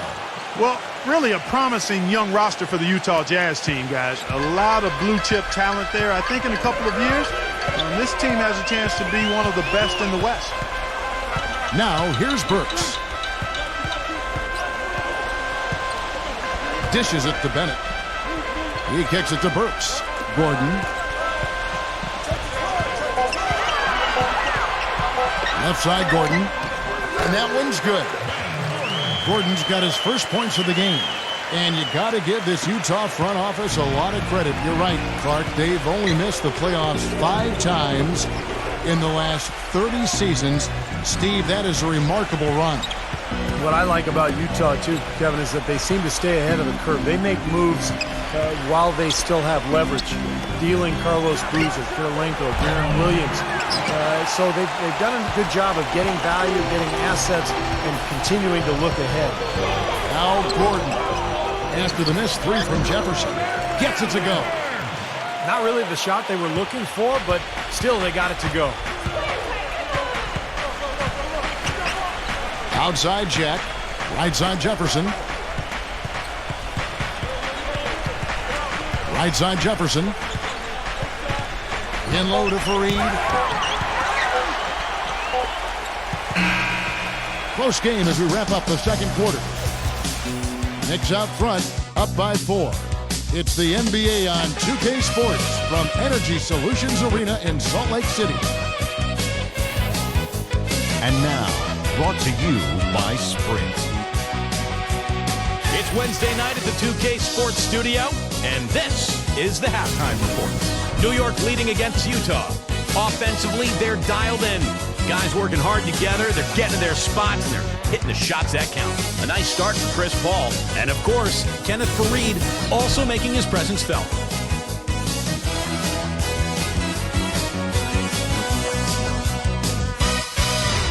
And the Jazz still keeping at it. They've done a great job closing out their defensive possessions, grabbing boards, great rebounding. Andre Iguodala playing well in the first half. They've also had some great production out of Ben Gordon as well.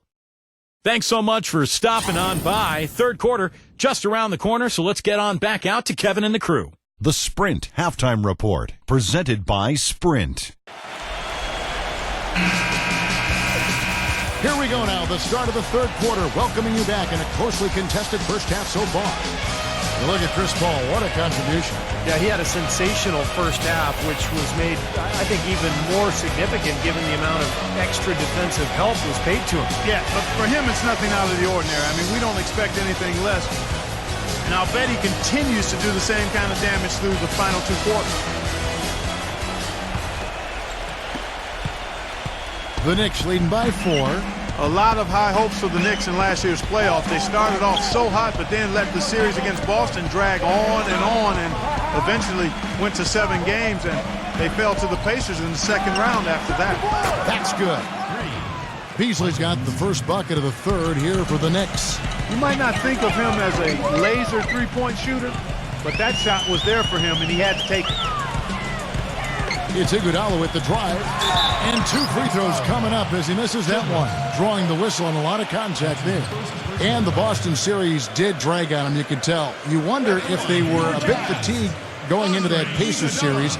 Steve, Indiana just outplayed him, outworked him in every way in the second round. Yeah, I think it was a factor, Kevin, and really the Knicks have only themselves to blame. They had Boston down 3-1 and a home game to close it out, but they couldn't get it done. And there's no doubt that affected them against Indiana in the next series. You know, Iguodala seemed to be a 20-point-per-game kind of a player last season, another season where his scoring was helpful, but not where you thought it might be for a star player. But his game is not predicated on scoring. It's his all-around versatility that makes him star level. And for Iguodala last season, under 13 points a game. But, Kevin, if you're just looking at the offensive numbers, you're kind of missing the point with Iguodala. He's a defensive-minded player. He can score, particularly in transition, but it's his defense, it's his rebounding, it's what he brings to the total game that sets him apart. Nice shot by Bogut. You know, he's really adept at keeping possessions alive by hitting the boards and cashing in on some of those putbacks. And something else he does that might not wind up in the stat sheet, but is still a big part of his game, his leadership defensively. Collectively, they're a much better team when he's on the floor.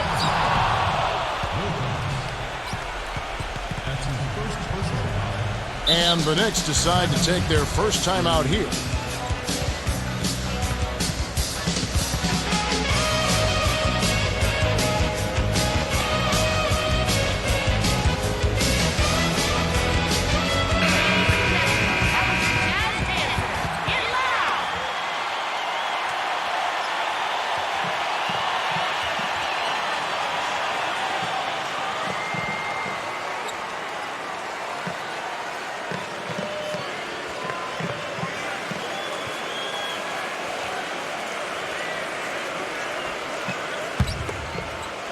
Here in this third quarter, just over a minute play. Paul outside. The feed to Childress. Bogut sends a screen for Childress. Paul kicks to Beasley. Back to Paul. Passes it to Childress. 5 to shoot. Beasley. New York moving the ball around. Paul for 3. Rebounded by Wilcox. Jazz trail by 7. Iguodala, the pass to Dean.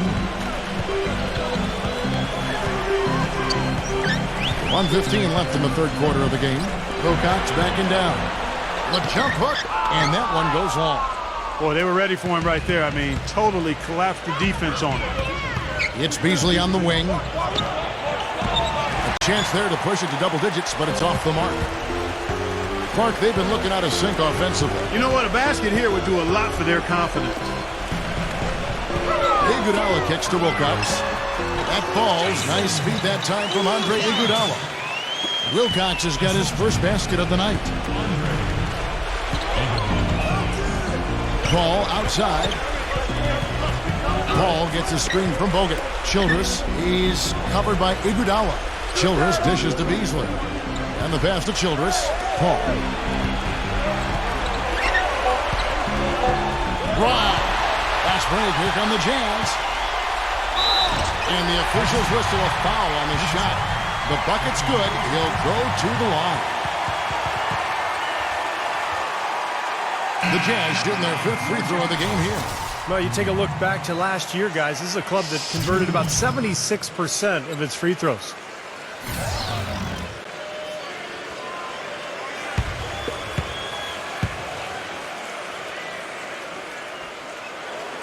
That free throw good from Dean. Well, we're into the 3rd quarter, just over 2.5 minutes played. Now here's Paul. He's got 7. Pass to Jack.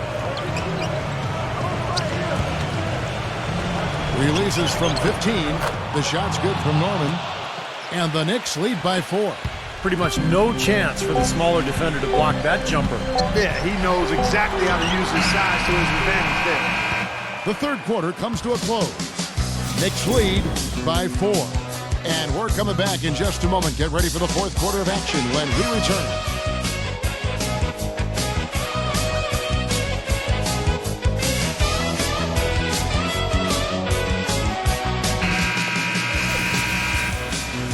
Thanks for joining us again as we get set for the 4th quarter. A terrific game so far. And a chance for just a second to check out the scoring breakdown for the Knicks. So far, they've turned in a fantastic performance from the three-point line. It's been a weapon all game. And that's helped with their passing game, too, because they're getting a lot of assists by sharing the ball and moving it. Jazz trail by 4.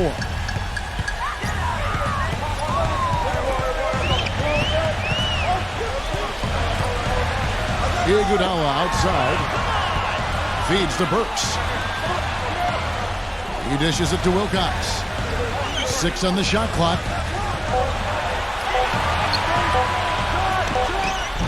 And it's off the back rim. No good. The Knicks leading by 4. The drive by Paul. Beasley for 3. Kept alive. Bogut. And he was fouled on the way up. 2 free throws now for him. Easy call there. No question about that one. You could hear the impact from where I am.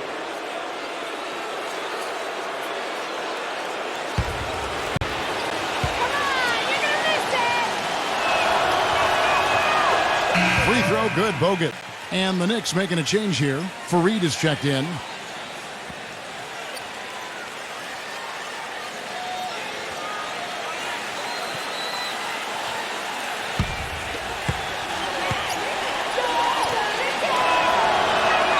And Bogut drops them both. Jazz trail by 6. Dean passes to Iguodala. Iguodala off the pitch from Wilcox. Passes it to Dean. Back to Iguodala. Shot clock at 6. From outside the arc. Utah the rebound. And so he earns a trip to the line. Officials saw the contact and he'll shoot 2. I'll tell you what I love about him. His ability to finish even while absorbing contact. He is so strong. Even with defenders hanging all over him, he continues to finish at the basket. And I don't know of too many other players who are as solid as he is in the low post. Just watch how many times he'll get his man to go for his fake and leave his feet. He gets him up in the air and takes advantage of it.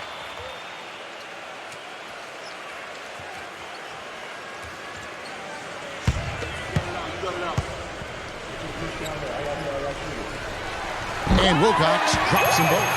Flawless trip to the free throw line that time, and that gap just got a little narrow. Childress gets a screen from Fareed. Bogut kicks to Paul. Defended by Dean. All up top. Battles through traffic and lays it in. And the Knicks lead by 6.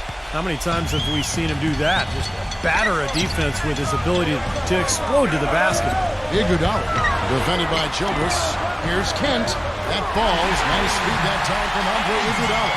Whatever their plan was defensively that time, it didn't work. not if it results in that shot.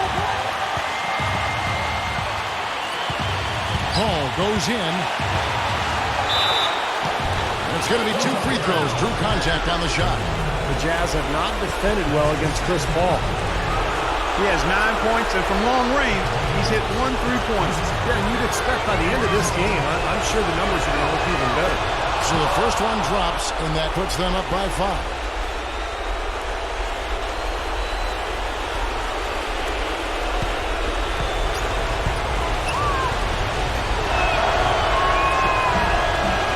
So he drops them both. It's a 6-point ball game. Look at the free throw percentage. Unblemished since halftime, Clark. That's pretty nice. I'd go farther than that, Steve. How about perfect? And the Jazz call time here. They're trailing by 6. 1:16 left in the fourth. And now Doris Burke has an update from the sidelines. Hi, guys. Over that break, I was able to catch the message Tyrone Corbin was giving to his team. He urged his players to keep fighting, saying, we're right there, but the margin of error has shrunk. We've got to play aggressive and smart. Guys?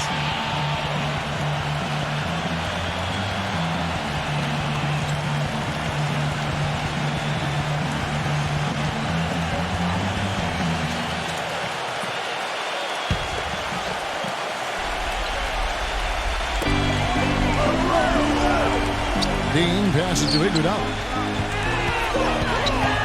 There's the dish to Wilcox. The pass to Dean. Kicks to Iguodala. Just 5 on the clock. The Jazz need to get off a shot here. Here's Caldwell. It's rebounded by New York.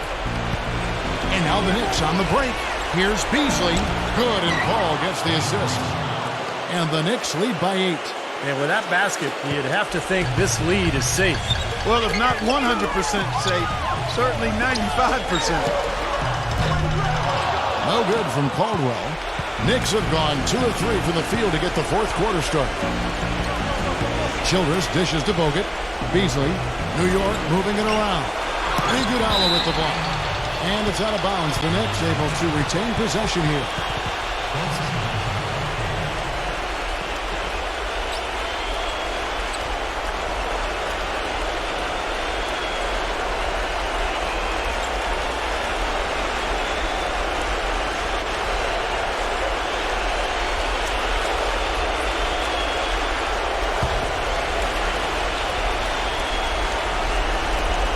There's 25 seconds left in the game. Hall. And he can't extend the lead to double digits. That's terrific defense right there to prevent from converting in close. Iguodala, the pass to Dean. Offline with his 3. Childress with it.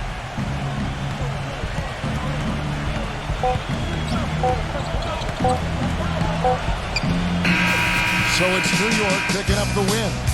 They came, they saw, they conquered. Hey, Kevin, to me, any win is a good win. Thank you for joining us for this presentation of the NBA on 2K Sports. For Clark, Steve and Doris, and the rest of the crew, this is Kevin Harlan saying thanks for joining us, and we'll see you next time. Last but not least, here is your Jordan Player of the Game, Chris Paul.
Oklahoma City Thunder up against the New Orleans Pelicans. And now let's head out to the arena, hook up with Kevin Harlan, Steve Kerr, Clark Kellogg, and Doris Burke.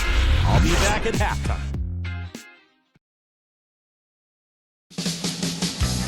And the Pelicans making the final preparations.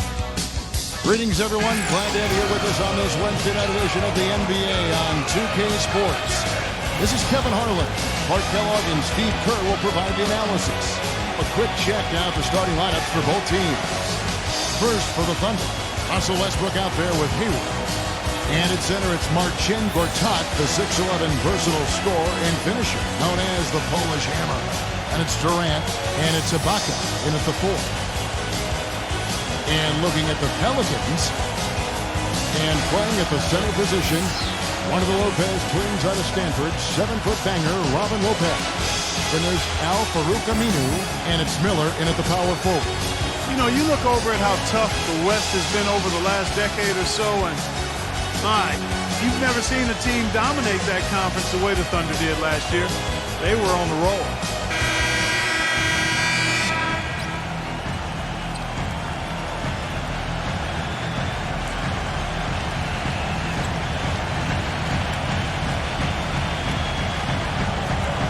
The record for the Thunder against the West, 39-13. Just numbers that you never really see for a team playing against what is always, Steve, a very tough Western Conference. Well, just to give you an idea of how good the Thunder were in the West last year, I mean, you'd have to go all the way back to the 08-09 season to find another club that had more than 39 wins against the West. That was the 09 Lakers, of course, who went on to win it all. Now here's Westbrook. That's good. Hayward's got his team on the board to start the game for the Thunder. And he's on the board early. The first to strike there. Nice hoop. Miller with a screen on Westbrook. Love the pass to Miller. On the wing, Eric Gordon. The shot misses. And Oklahoma City will go with it the other way. Well, after a breakout 2012, Marcin Gortat came back to earth last season. I mean, it had to be harder for him without Steve Nash setting the table. That's a no-brainer, and with the team as a whole struggling, his play slipped as well. And for Gortat last season, his scoring, Steve, his rebounding, and his field goal percentages all down. Well, no coincidence. Steve Nash left last year. He used to set the table for Gortat. So we'll see if he can bounce back. Still just 29 years old, but very talented. He should have some prime years ahead. And he makes the first. The big story in New Orleans, guys, is the change of the name. From the Hornets, a name that came with the team when they relocated from Charlotte, to the brand new Pelicans. Now, Pelicans might not be the most intimidating name around the league, but it does have a nice and special connection to the city and state. Well, Clark, and I really didn't know you knew this much about birds, but the brown pelican is indeed the state bird of Louisiana. Their numbers have rebounded dramatically after being hard hit by the Gulf spill, so a representation of the city's triumph, Steve, over great adversity. Well, I'm happy it was something that is connected to the city. I'm talking about the name, the Pelicans, because remember, originally this team was known as the Jazz, and that made sense. Utah Jazz made no sense. New Orleans Hornets made no sense. New Orleans Pelicans make sense, guys.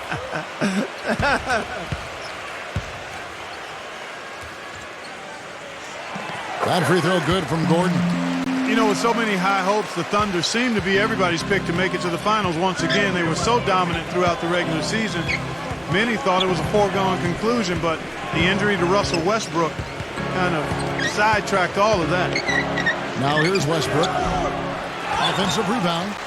And Ibaka kicks to Westbrook. Back to Ibaka. He's against Miller. Tries again. There's the dish to Hayward. A minute 20 left to play in the first quarter. Westbrook, and the officials call goaltending, so they'll award the basket. He got there late, but you do have to like the aggressiveness to go after the block. But that one's going to count. And that call gets an instant reaction from the fans. Well, that's a whistle that did not go over very well.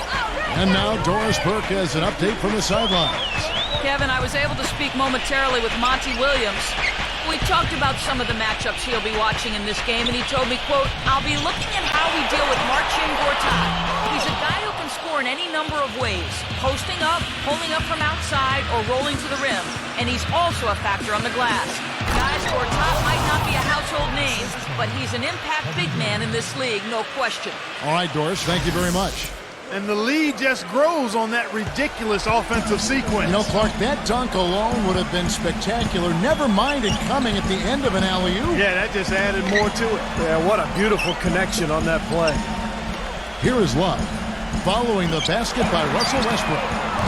That doesn't go either for Gordon. 32 seconds left in the first quarter of the game. Westbrook against Love. Westbrook dishes to Hayward. Back to Westbrook. Westbrook gets a screen from Gortat. Three-pointer, Hayward, no good. He got the shot he wanted off that pick, just couldn't get it to fall. But Steve, they'll take that play all day long, 10 times out of 10. That was good action. And here's the fast break. Durant leading the way. Here's Ibaka, and lots of contact there. Missing the shot. He'll shoot two. The offense just getting right to the rim, but at least they saved the layup with the foul. That's old school basketball rules. I mean, at the end of the day, no easy layups. Earn it from the line. It's his first trip to the line.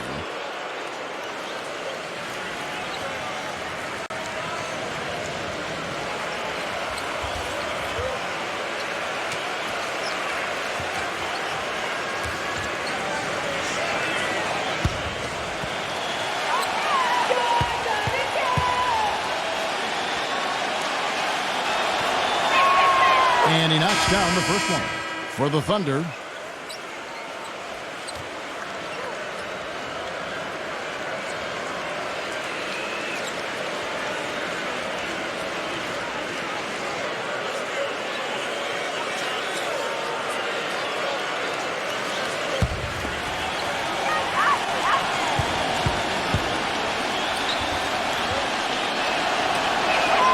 And he makes both free throws.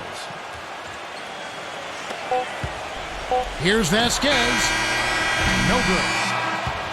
And that concludes the first quarter of play. Thunder lead by 8. From the New Orleans Arena. Back in a moment.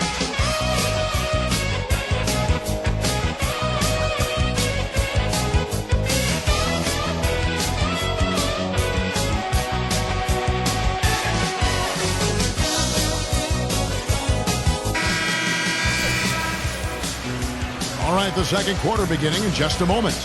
And for the Thunder guys, what stands out to you so far? And I thought they built this lead mainly because of their work on the glass. They really dominated the rebounding totals. And it takes an effort from all 5 guys to get a rebounding advantage like that. Everybody has to rebound the ball. That's how you finish off your defense.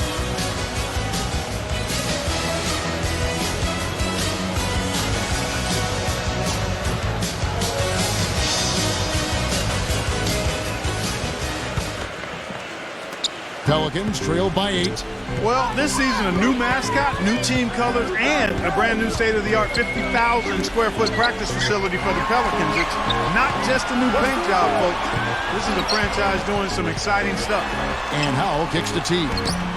Soft touch off the glass. Teague's got the opening basket here in the second quarter for the Pelicans. Outside Jennings. Jones, defended by Hardy. The jump hook. Jones, no luck.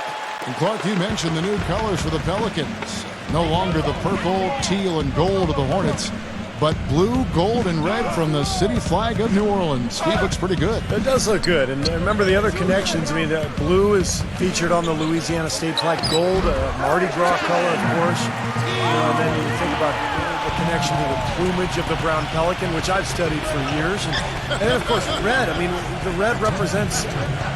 I have no idea what red represents. Let's check out what Doris Burke has for us. Guys, Serge Ibaka was drafted as a raw prospect back in 2008. But over time, his jump shot has really developed. Coach Brooks said he's one of the best pop guys in the league at that position. A 17-footer, I would probably take that shot over anybody on our team.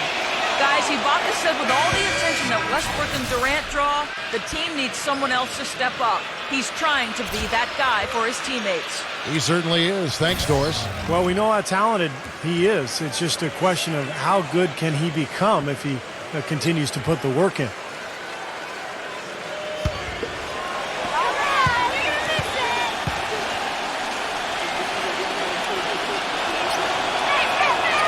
He's off on the second. Pelicans ended up being the name that New Orleans chose when it was all over. I like the new look uniforms, but they had some other options as well that sounded pretty good to me. How about the brass? Because it gives nod to the music that New Orleans has popularized. Here's Howell. He hasn't yet put up any points in this one. Pocket four. Thunder with the rebound. Second quarter of basketball, just over a minute and a half played. Tries to save it. Jones with it. Beasley covering. They get it again. And they're going to count the bucket and send him to the line. It could be a three-point play. He was the first one to react to that miss. Excellent anticipation on his part.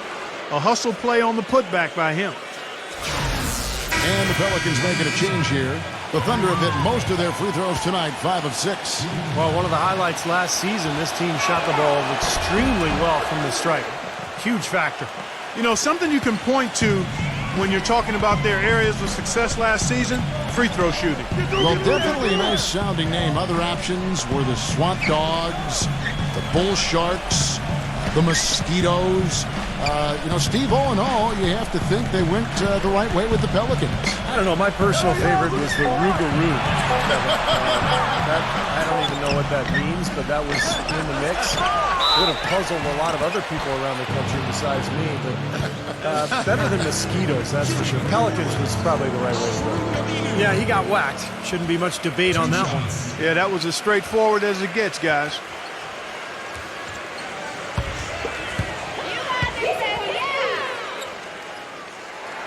The first one twice. You know, with the recent success of Oklahoma City, you forget that in Kevin Durant's first season, they started out going 3-29. And I tell you what, you talk about their success, it's due to the resilience and perseverance and leadership of Kevin Durant and the rest of those guys. And the Thunder making a switch here. Udo's checked in. So after making the first, he goes 1 for 2. Well, there is a culture of hard work, as Clark was talking about, and the perseverance for this Oklahoma City Thunder organization. Their star players, Steve, get a lot of credit, but it's the whole organization, don't you think? No question. It's the culture that was set. Scott Brooks has continued to kind of establish that atmosphere in the locker room. And they have players who just want to work and want to get better. And when you have a large group of people all with that same approach, you're going to be very successful. They've been the glass eaters today, guys. A ton of effort out of them down low. And they've needed every one of those rebounds. I think that's what's put them in front here. The drive by Jennings. Ibaka, the pass to Reddick. Jennings pulls up. High post. Nice jump shot. Good. Jennings has got his first points of the game. The entire defense was frozen footed. Nobody picked up the shooter, Kevin. And that concludes the first half. It's the Thunder up 9. Time now for the halftime break, with the third quarter soon to follow right here on 2K Sports. And now, brought to you by Sprint. Thanks, everyone, for being with us for the midweek edition of the 2K Sports Halftime Show. Oklahoma City up on top against New Orleans. Textbook defensive play on their part. You couldn't draw it up any better. Russell Westbrook leads the game in scoring, and what a game out of Gordon Hayward, too. And this dedicated Pelicans team weathering the storm. Defensive rebounding, a big problem right now. They just can't control their own backboard. A tough start for Eric Gordon. An unsightly, untimely shooting percentage. Ugly game. That'll be it for the halftime report. The second half is coming right up. Hope to see you next time. The Sprint Halftime Report, presented by Sprint. Now the second half about to start up and begin any moment. Russell Westbrook really making a difference here. I think this is the kind of quality performance we expect to see from him. He's always setting the bar high for himself, and sometimes I think we just kind of get numb to how good he really is. You know, Steve, I think it's doubly difficult to keep up the level of play he does when you know you're the focal point of the other team's defense. To be able to play like he has when you have a reputation of being the guy, that's impressive. You know, last season, the Thunder marched their way to the top seed in the West and spent most of the season battling for that top spot with San Antonio. And it was the Thunder's play on the road that was the big difference between the two. The Thunder leading by 7. Now let's send it to Doris on the sideline. Kevin, the Thunder are often seen as getting into one another during games in what looks like heated arguments. But that is the culture they want, as every player can hold each other accountable. Coach Scott Brooks described it saying, "I'm with them every day." Did they have some competitive moments? Absolutely. But that's how we work here. We challenge each other. It gets chippy. You can't argue with the results, even if it looks like they are always at each other's throats, guys. I believe it. Those must make for some good battles, Doris. Thanks. You know, another note on the Thunder and the road dominance. You're always going to have to be fantastic on the road if you want to win in the West. And the Thunder, Steve, clearly the best in the West on the road. Yeah, 26 wins for them, 2 more than the next few teams in the conference. And the only team that had more road wins than them on the year in the NBA was the Heat. So just a terrific season for the Thunder, both at home and on the road. Of course, kind of got derailed by the Westbrook injury in the playoffs. Now here's Westbrook. They lead by their biggest margin of the game, 9. Lets it go from 11. Misses off the right iron. Pelicans shooting just 31% in the game. Love goes in. The finger roll finish at the bucket. Love's got his first points of the night. You know, something we're seeing less and less of these days, that little finger roll. Timeout is called. First of the game for the Thunder.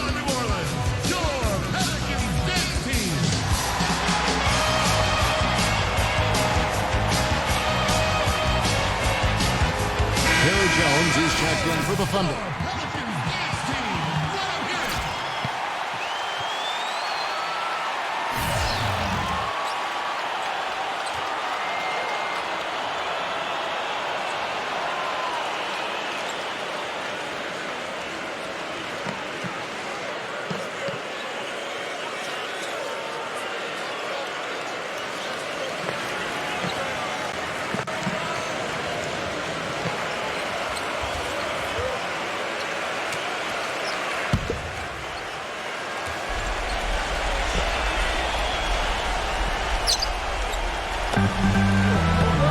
Outside Westbrook.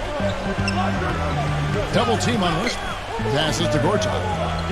Back to Westbrook. Makes the lead pass. And Gortat with the stuff. Well, Clark, a clear lane to the basket and the emphatic jam. And that is outstanding attacking basketball. Well, he had no choice but to take that one to the bucket. Now here's Lopez. Lopez, a screen on Jennings. Back to Lopez, 13 feet away. And Jones pulls it down. Jones has got 3 rebounds now in this one. And Hayward gets it to go. And it's an 11-point Thunder lead. You know, there's no better sign of how efficiently a team is operating than their assist numbers. And theirs are fantastic. It's just beautiful basketball to watch, Clark. Now here's Gordon. Can't hit from 12. Well, an 8-rebound advantage like the one they have now is always going to swing the score hard in that team's direction. And that's certainly been the case today. Their rebounding has made a huge difference. Here's Jennings. Back to Westbrook. Feeds it to Hayward. Dishes to Gortat. 6 on the shot clock. Great D that time from Aminu. The Pelicans have gone 2 of 4 here to start the second half. Gordon kicks to Aminu. Pass to Love. Outside Gordon. Gordon with another miss. Well, the shot was there for him, and he had to take it. I don't care if he didn't convert it. He's got to take that every time. And released it in time, but it's off the mark. And here at the end of the third quarter, it's a double-digit ball game. Thunder lead by 11. From the New Orleans Arena, back in a moment.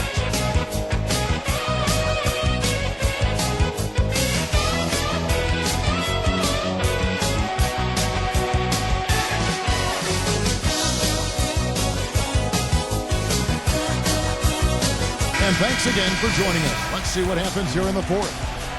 And what do you guys think so far about the offensive approach for the Thunder? I thought maybe they'd cool off a bit at halftime, but they've just continued to shoot well. They've also been pounding it inside tonight and coming away with a lot of points in the paint. I call those PIPs.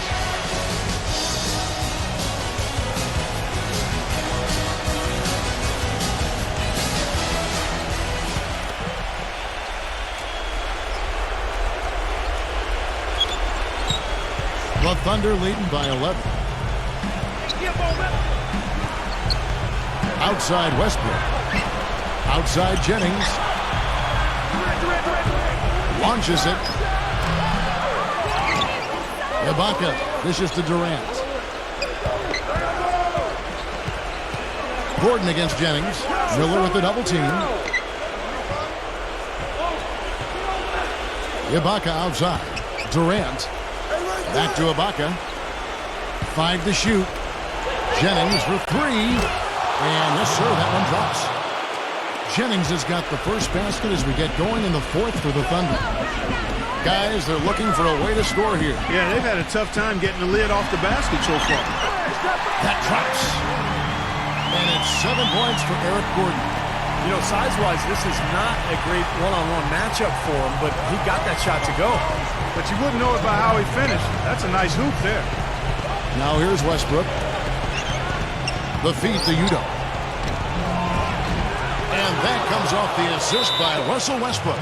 Well, halftime was exactly what they needed as they have shot the ball much better coming out of the break. Yeah, they have looked a lot better this half. I don't know what it was. Perhaps they changed the rims, unbeknownst to us, but something changed. Doris Burke has an update for us. Doris? Yes, Kevin, Monty Williams was just going over the plan with his team. He rallied the troops saying, nobody said it was going to be easy. They're not laying down. They're not going away. If we want this game, we have to take it from them. Kevin, plenty of fire in that speech. Gortat's checked in for the Thunder.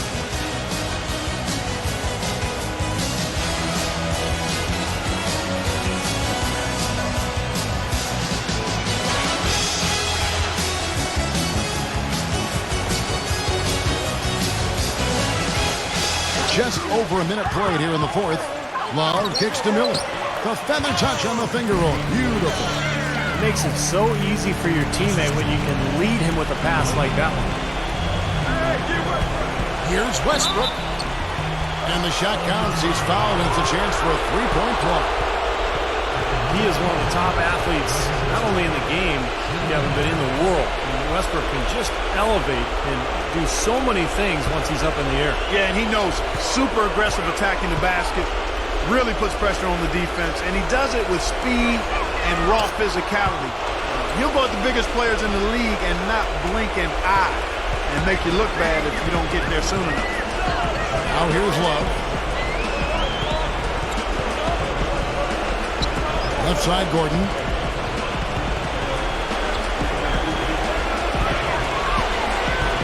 Lopez passes to Gordon. Lock at 6.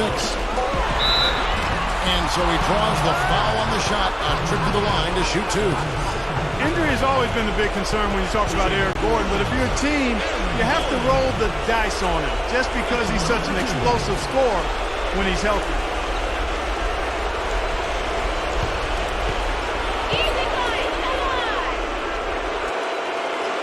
That free throw good from Gordon. Well, going back there at Gordon, Clark, you said roll the dice, and roll the dice the Pelicans did, matching the Suns' max offer, Steve, to get him. Well, you know, he's had a history of injuries, and so it made the decision from New Orleans a little more difficult. And if you're Phoenix, you look back on it now and you think, well, maybe it's a good thing New Orleans matched because Gordon missed most of last season in New Orleans. Now here's Jennings. Gord's out with the screen for Jennings. Kicks it to Hayward. There's the triple. Miller grabs the miss. Boy, they needed that last rebound. They haven't done well on the boards overall, but that one was huge. Still fighting for the win here. Outside Gordon. From past the arc. And again, New Orleans has no luck.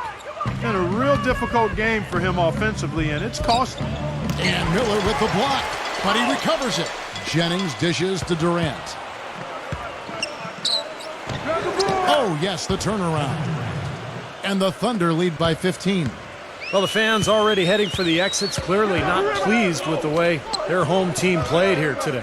And they shouldn't be pleased. I mean, it's a very well-deserved win, Steve. They came into this building and weren't intimidated at all.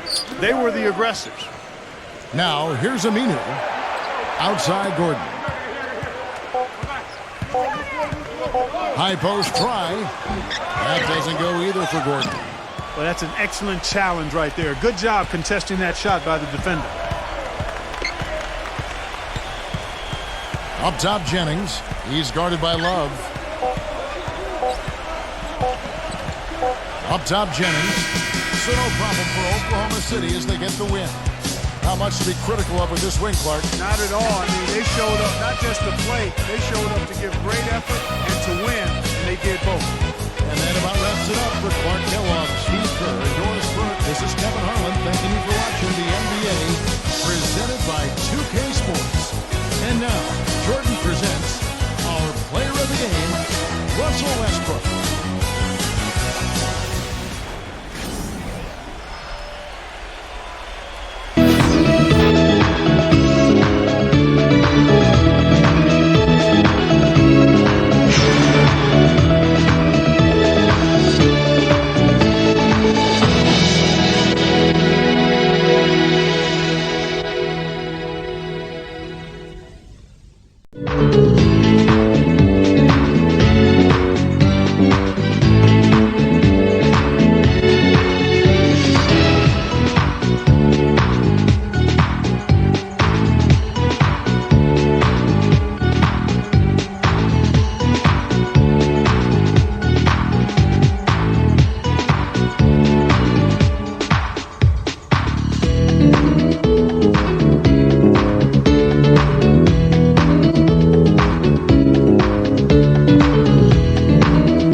Welcome, folks. Thanks for tuning in to 2K Sports, along with Steve Kerr, Clark Kellogg, and our sideline reporter, Doris Burke.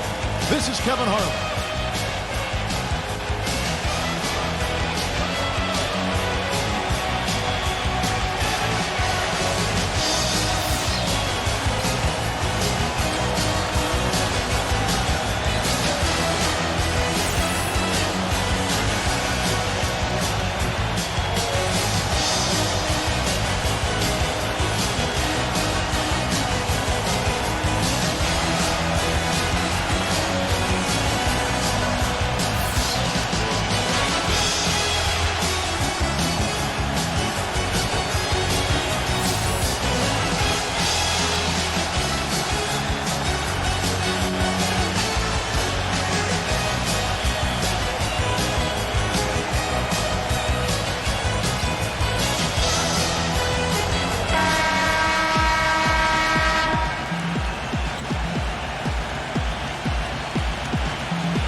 Pass to Wade. Wade, double team.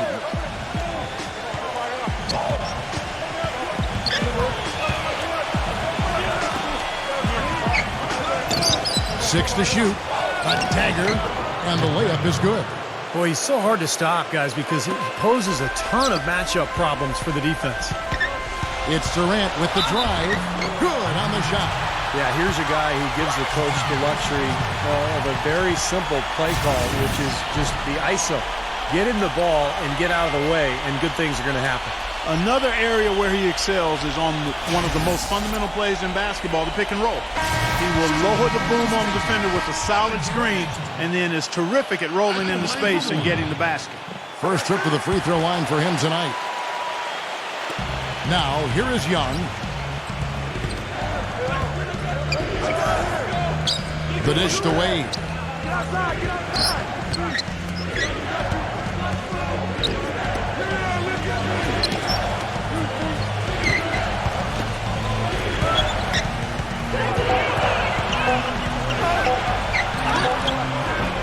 Rebound by DeMarcus Cousins.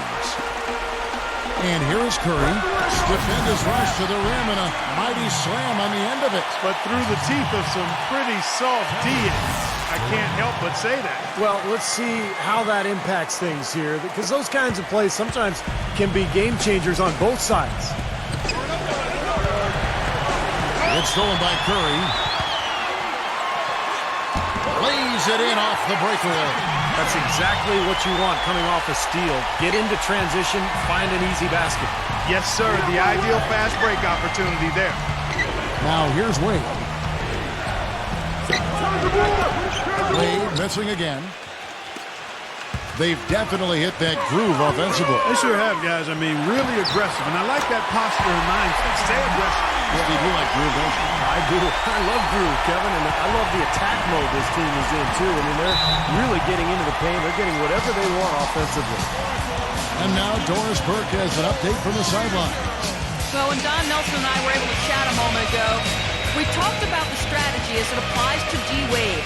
He said Dwayne can score at will when he gets into a rhythm. So our job is going to be prevent him from getting into that rhythm in the first place. Because if we can't do that, the points will just pile up. Most opponents are completely aware of that, guys. Thanks, Doris.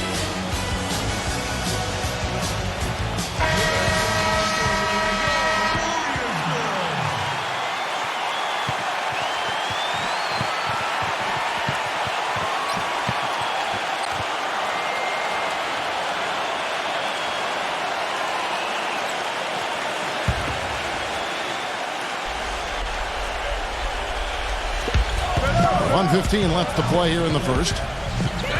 Bell passes to Young. Will it go? It's rebounded by Curry. And they forced the miss with that good defensive rotation. They're playing well together as a unit.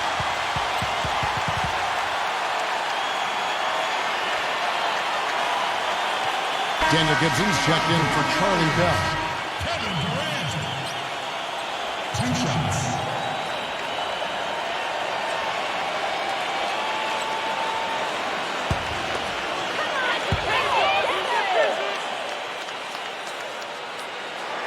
And he knocks down the first one.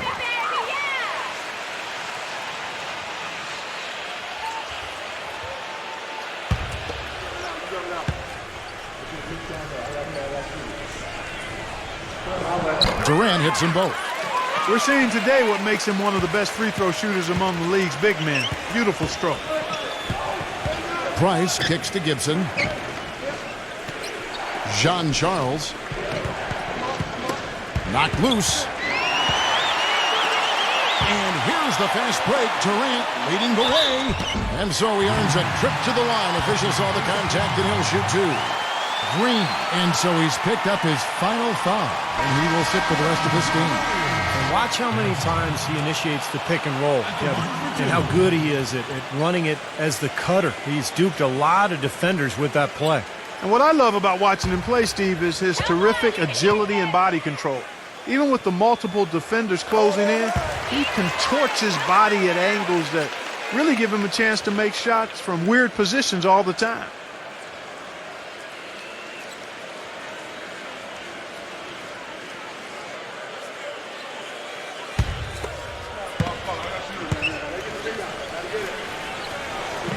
And good on the second, so he makes them both. They're not having much success at all right now. Yeah, they need to shuffle their lineup a little bit. Try to find a combination that works. Jean Charles, guarded by Green. Takes it from 10, and the basket good. A bank shot that time. Well, he can squeeze himself into the box score every now and then. Durant kicks to Green. Green left side. Durant just inside the line. Green for 2 points. Durant's got 7 points. Starting to really play well here and trying to pull away. Yeah, and they're doing it effectively, Steve. I mean, they're on all cylinders right now, clicking beautifully. Back to Young. Cousins with the block. Here's Curry with the 3, and it would have counted had it fallen, but it's offline. And after just 1 quarter of play, a double-digit differential on the scoreboard. The home team up by 12. And we'll be back shortly for the start of the second quarter.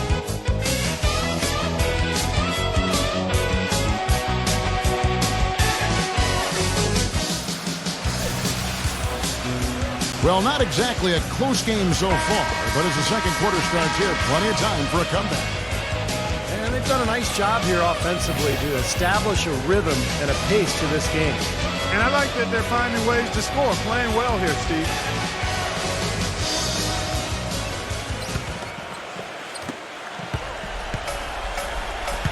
Here's Green. Back to Cousins.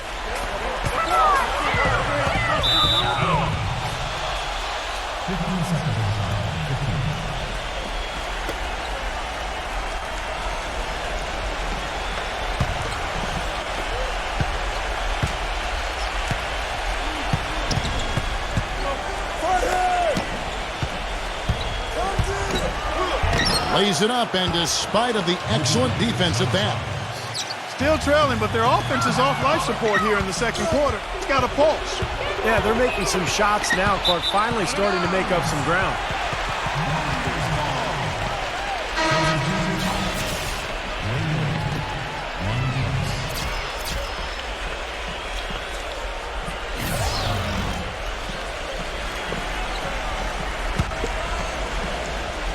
Now Green. He hasn't scored yet. That I'm sure will change. And it's Price with the rebound. The feed to Wade. Back to Price. Jean Charles.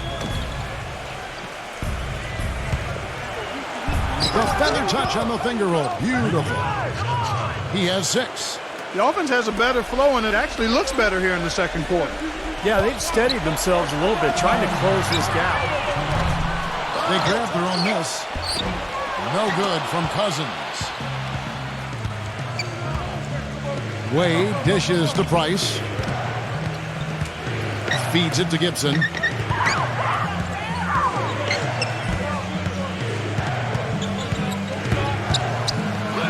is blocked. Green up on top. Hansen. So he gets the whistle. Contact on the way up and 2 shots coming up. Wade.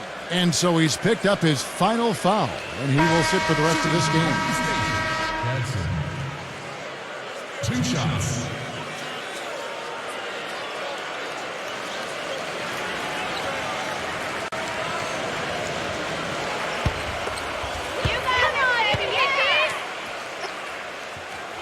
The first free throw is good.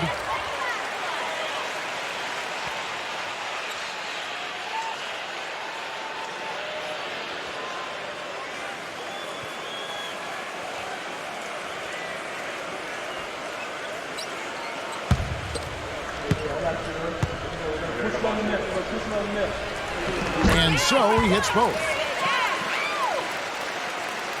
And here in the second with about a minute and a half gone by. He did not look too happy about some of the things he saw on the court. So I would expect some changes here. I think it's the right move, quite honestly. I mean, they just didn't look sharp or at their best out there. So take the time out and give yourself a chance to regroup.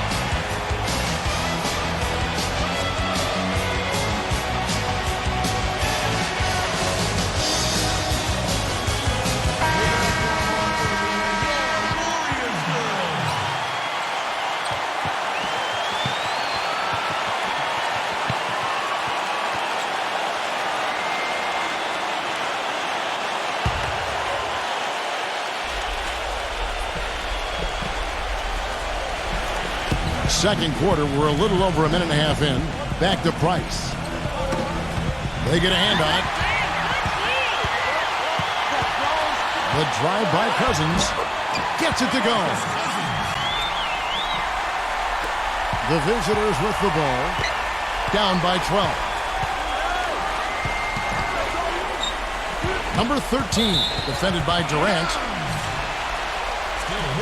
Daniel Gibson's checked in for Ronnie Price.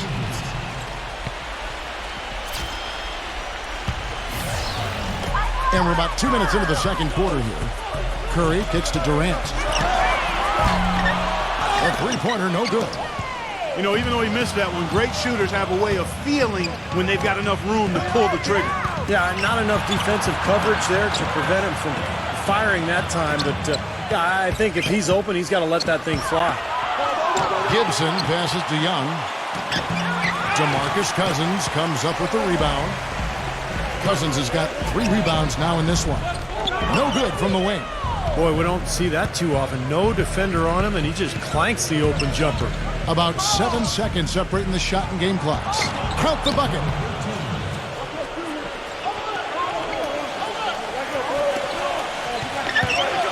Pass to Curry. Hits it from 3-point range. Curry's got 8. 16 seconds left here in the second. Number 13, defended by Durant, rejected by Cousins. And they're on the break. Here's Curry with the 3. He got it up that time, but it wouldn't fall for him. The clock runs out, and we're heading to halftime. The home team, they lead by 13. We'll see you after halftime for the beginning of the third quarter. Now, presented by Sprint.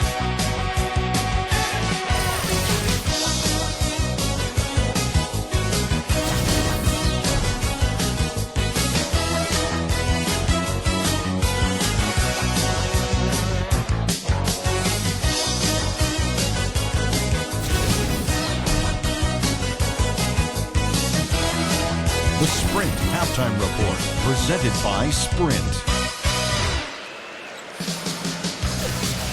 And as we begin the second half, first half wasn't even close, guys, and we'll see if there is a comeback on our hands or more of the same as we get the third quarter started. One guy who's been getting it done so far, Stephen Curry. He went off in the first 2 quarters, guys, as he's capable of doing. We might see some changes here in the defensive approach they use on him in the second half. Yeah, they've got to make some sort of change. I mean, they can't let him continue to torch him like he has been.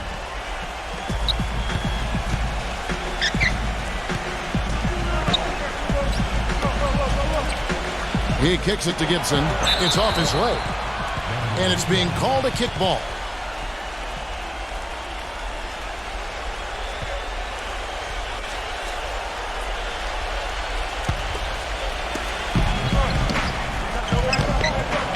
Young inside.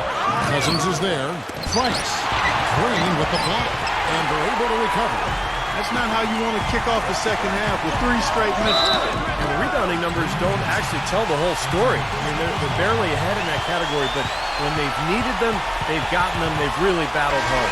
It's their work on the glass, Steve, that's prevented any kind of momentum swing. At the line for 2.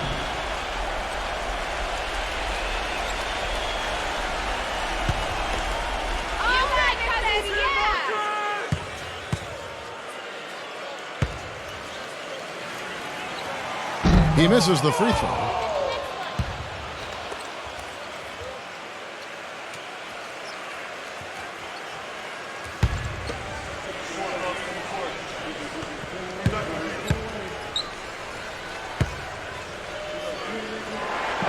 And he's good on the second.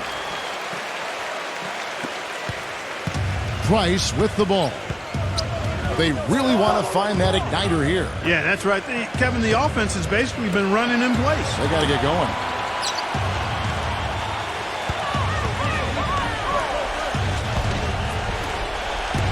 Just 5 to shoot.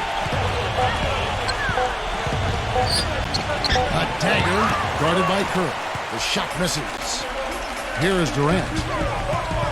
The drive by Cousins. Missed inside. Price outside. He passes to Young. Releases from 15. It's hauled in by Kevin Durant. This is definitely a day he'd like to forget. He just hasn't had the energy or the intensity to get it done out there. He's still scoreless. Misses the layup. He had him with that pump fake. That's an easy shot there. That's a shot that he should make more often than not. Curry with the steal. Third quarter of play with just over a minute and a half gone by. The drive by Cousins. Cousins with another miss. Cousins has gone just 1 of 5 from the field. Pass to Young. The shot will not go. Great D that time from Green. Things have kind of gone south for him here in the quarter. Durant kicks to Green. Dishes it to Curry. Back to Green. Backs him down. And no good. Trying to use the glass. Very porous defense down there by the hoop. He probably should make that one. Price, right side.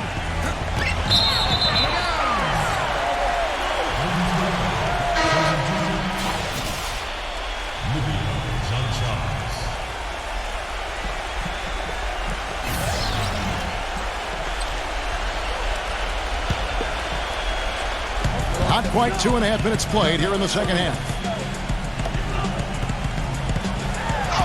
And he lays it straight in. 8 points for him.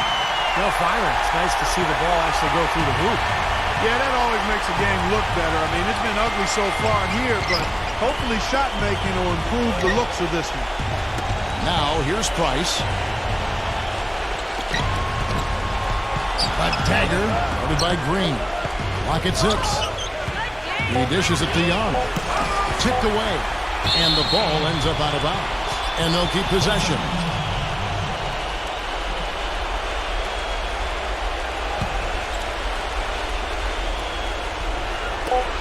Looking to end the drought.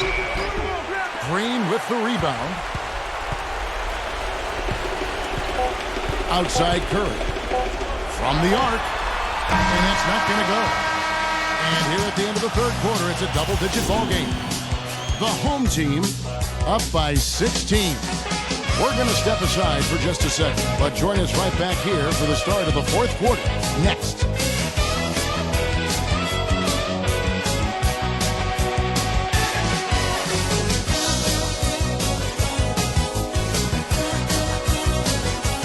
And we're rolling here again with the fourth quarter. Might not come down to the wire, but you never know.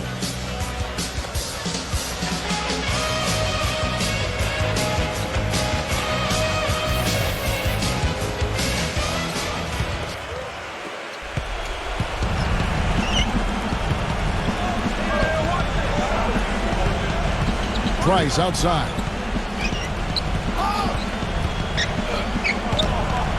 It's stolen by Green.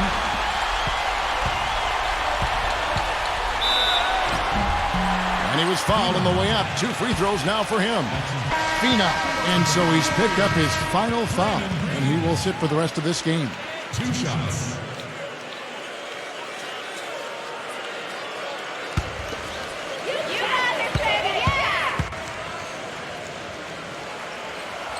The free throw drops for Green.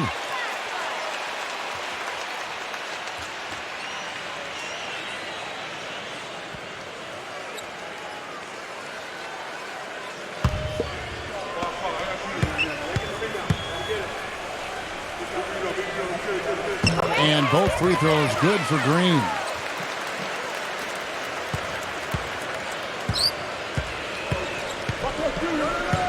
A dagger defended by Durant. Price against Curry.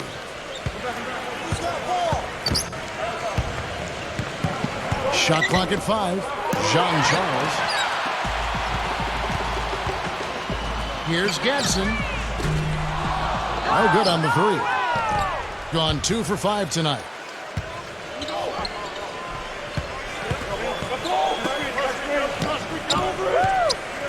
And we've played through about a minute here in the 4th. Looked like some miscommunication there offensively. Those guys were not on the same page.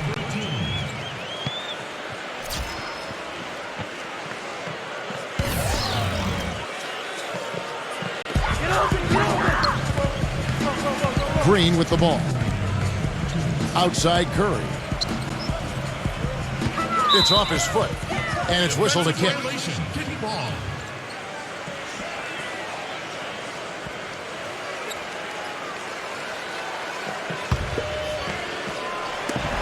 There's 1:54 left in the 4th. Back to Durant. Kicks it to Curry. Shot clock at 6. Gadsden.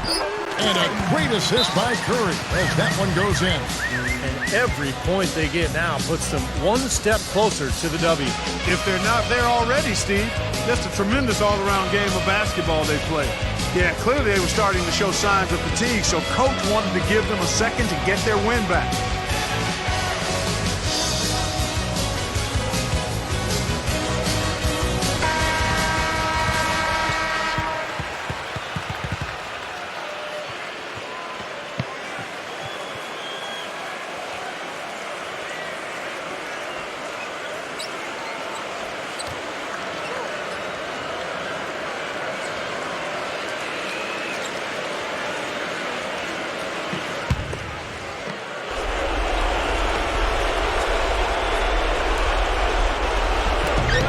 .44 left in the 4th quarter. Number 12, defended by Durant.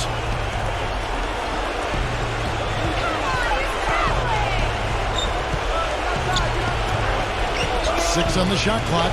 Curry with the steal. And oh, here comes Durant all alone. That's good. 10 points for Steph Curry. And that puts a cherry on top, so to speak, of what's been a phenomenal showing for them. All over but the whining now, Steve. 1:10 left in the 4th quarter. It's stolen by Green.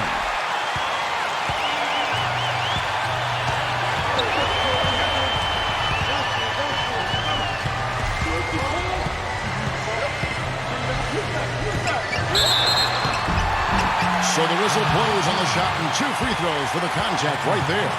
Number 13. And so he's picked up his final foul. And he will sit for the rest of this game. Draymond Green at the line for 2. Come on, you can hit this! And he can't get the first one.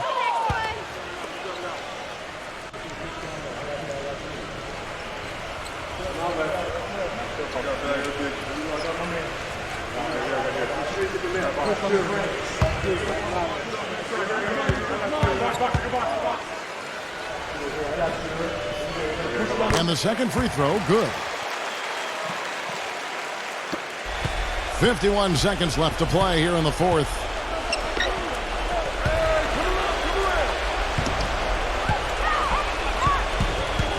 Price outside. Now Young inside. And stolen by Cousins. Gadsden defended by Young. Here's Gadsden, and he uses the glass on the layup. They didn't take their time wrapping this game up. They pretty much did it in a hurry. Yeah, they had a nice spurt to polish this one off. Knocked away.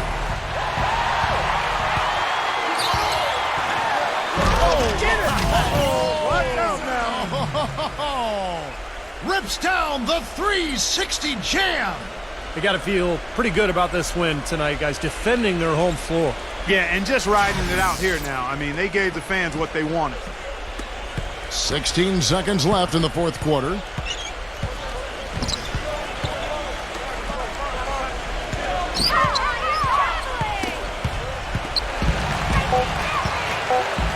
And Durant, here we go. Everything's falling now, and this lead continues to increase. Yeah, it's just way too hard to keep up with the scoring pace like this. I mean, and that's why the defense is having a tough time. So the home crowd happy here as they get the victory. Some days, Clark, everything goes right for a team, and they just had one of those games. Yeah, it certainly was. I mean, these guys played a great all-around basketball game here. Thanks for tuning in to the NBA on 2K Sports. For Clark Kellogg, Steve Kerr, and Doris, this is Kevin Harlan. We'll see you next time. And now, our Jordan player of the game, Stephen Curry.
Bye.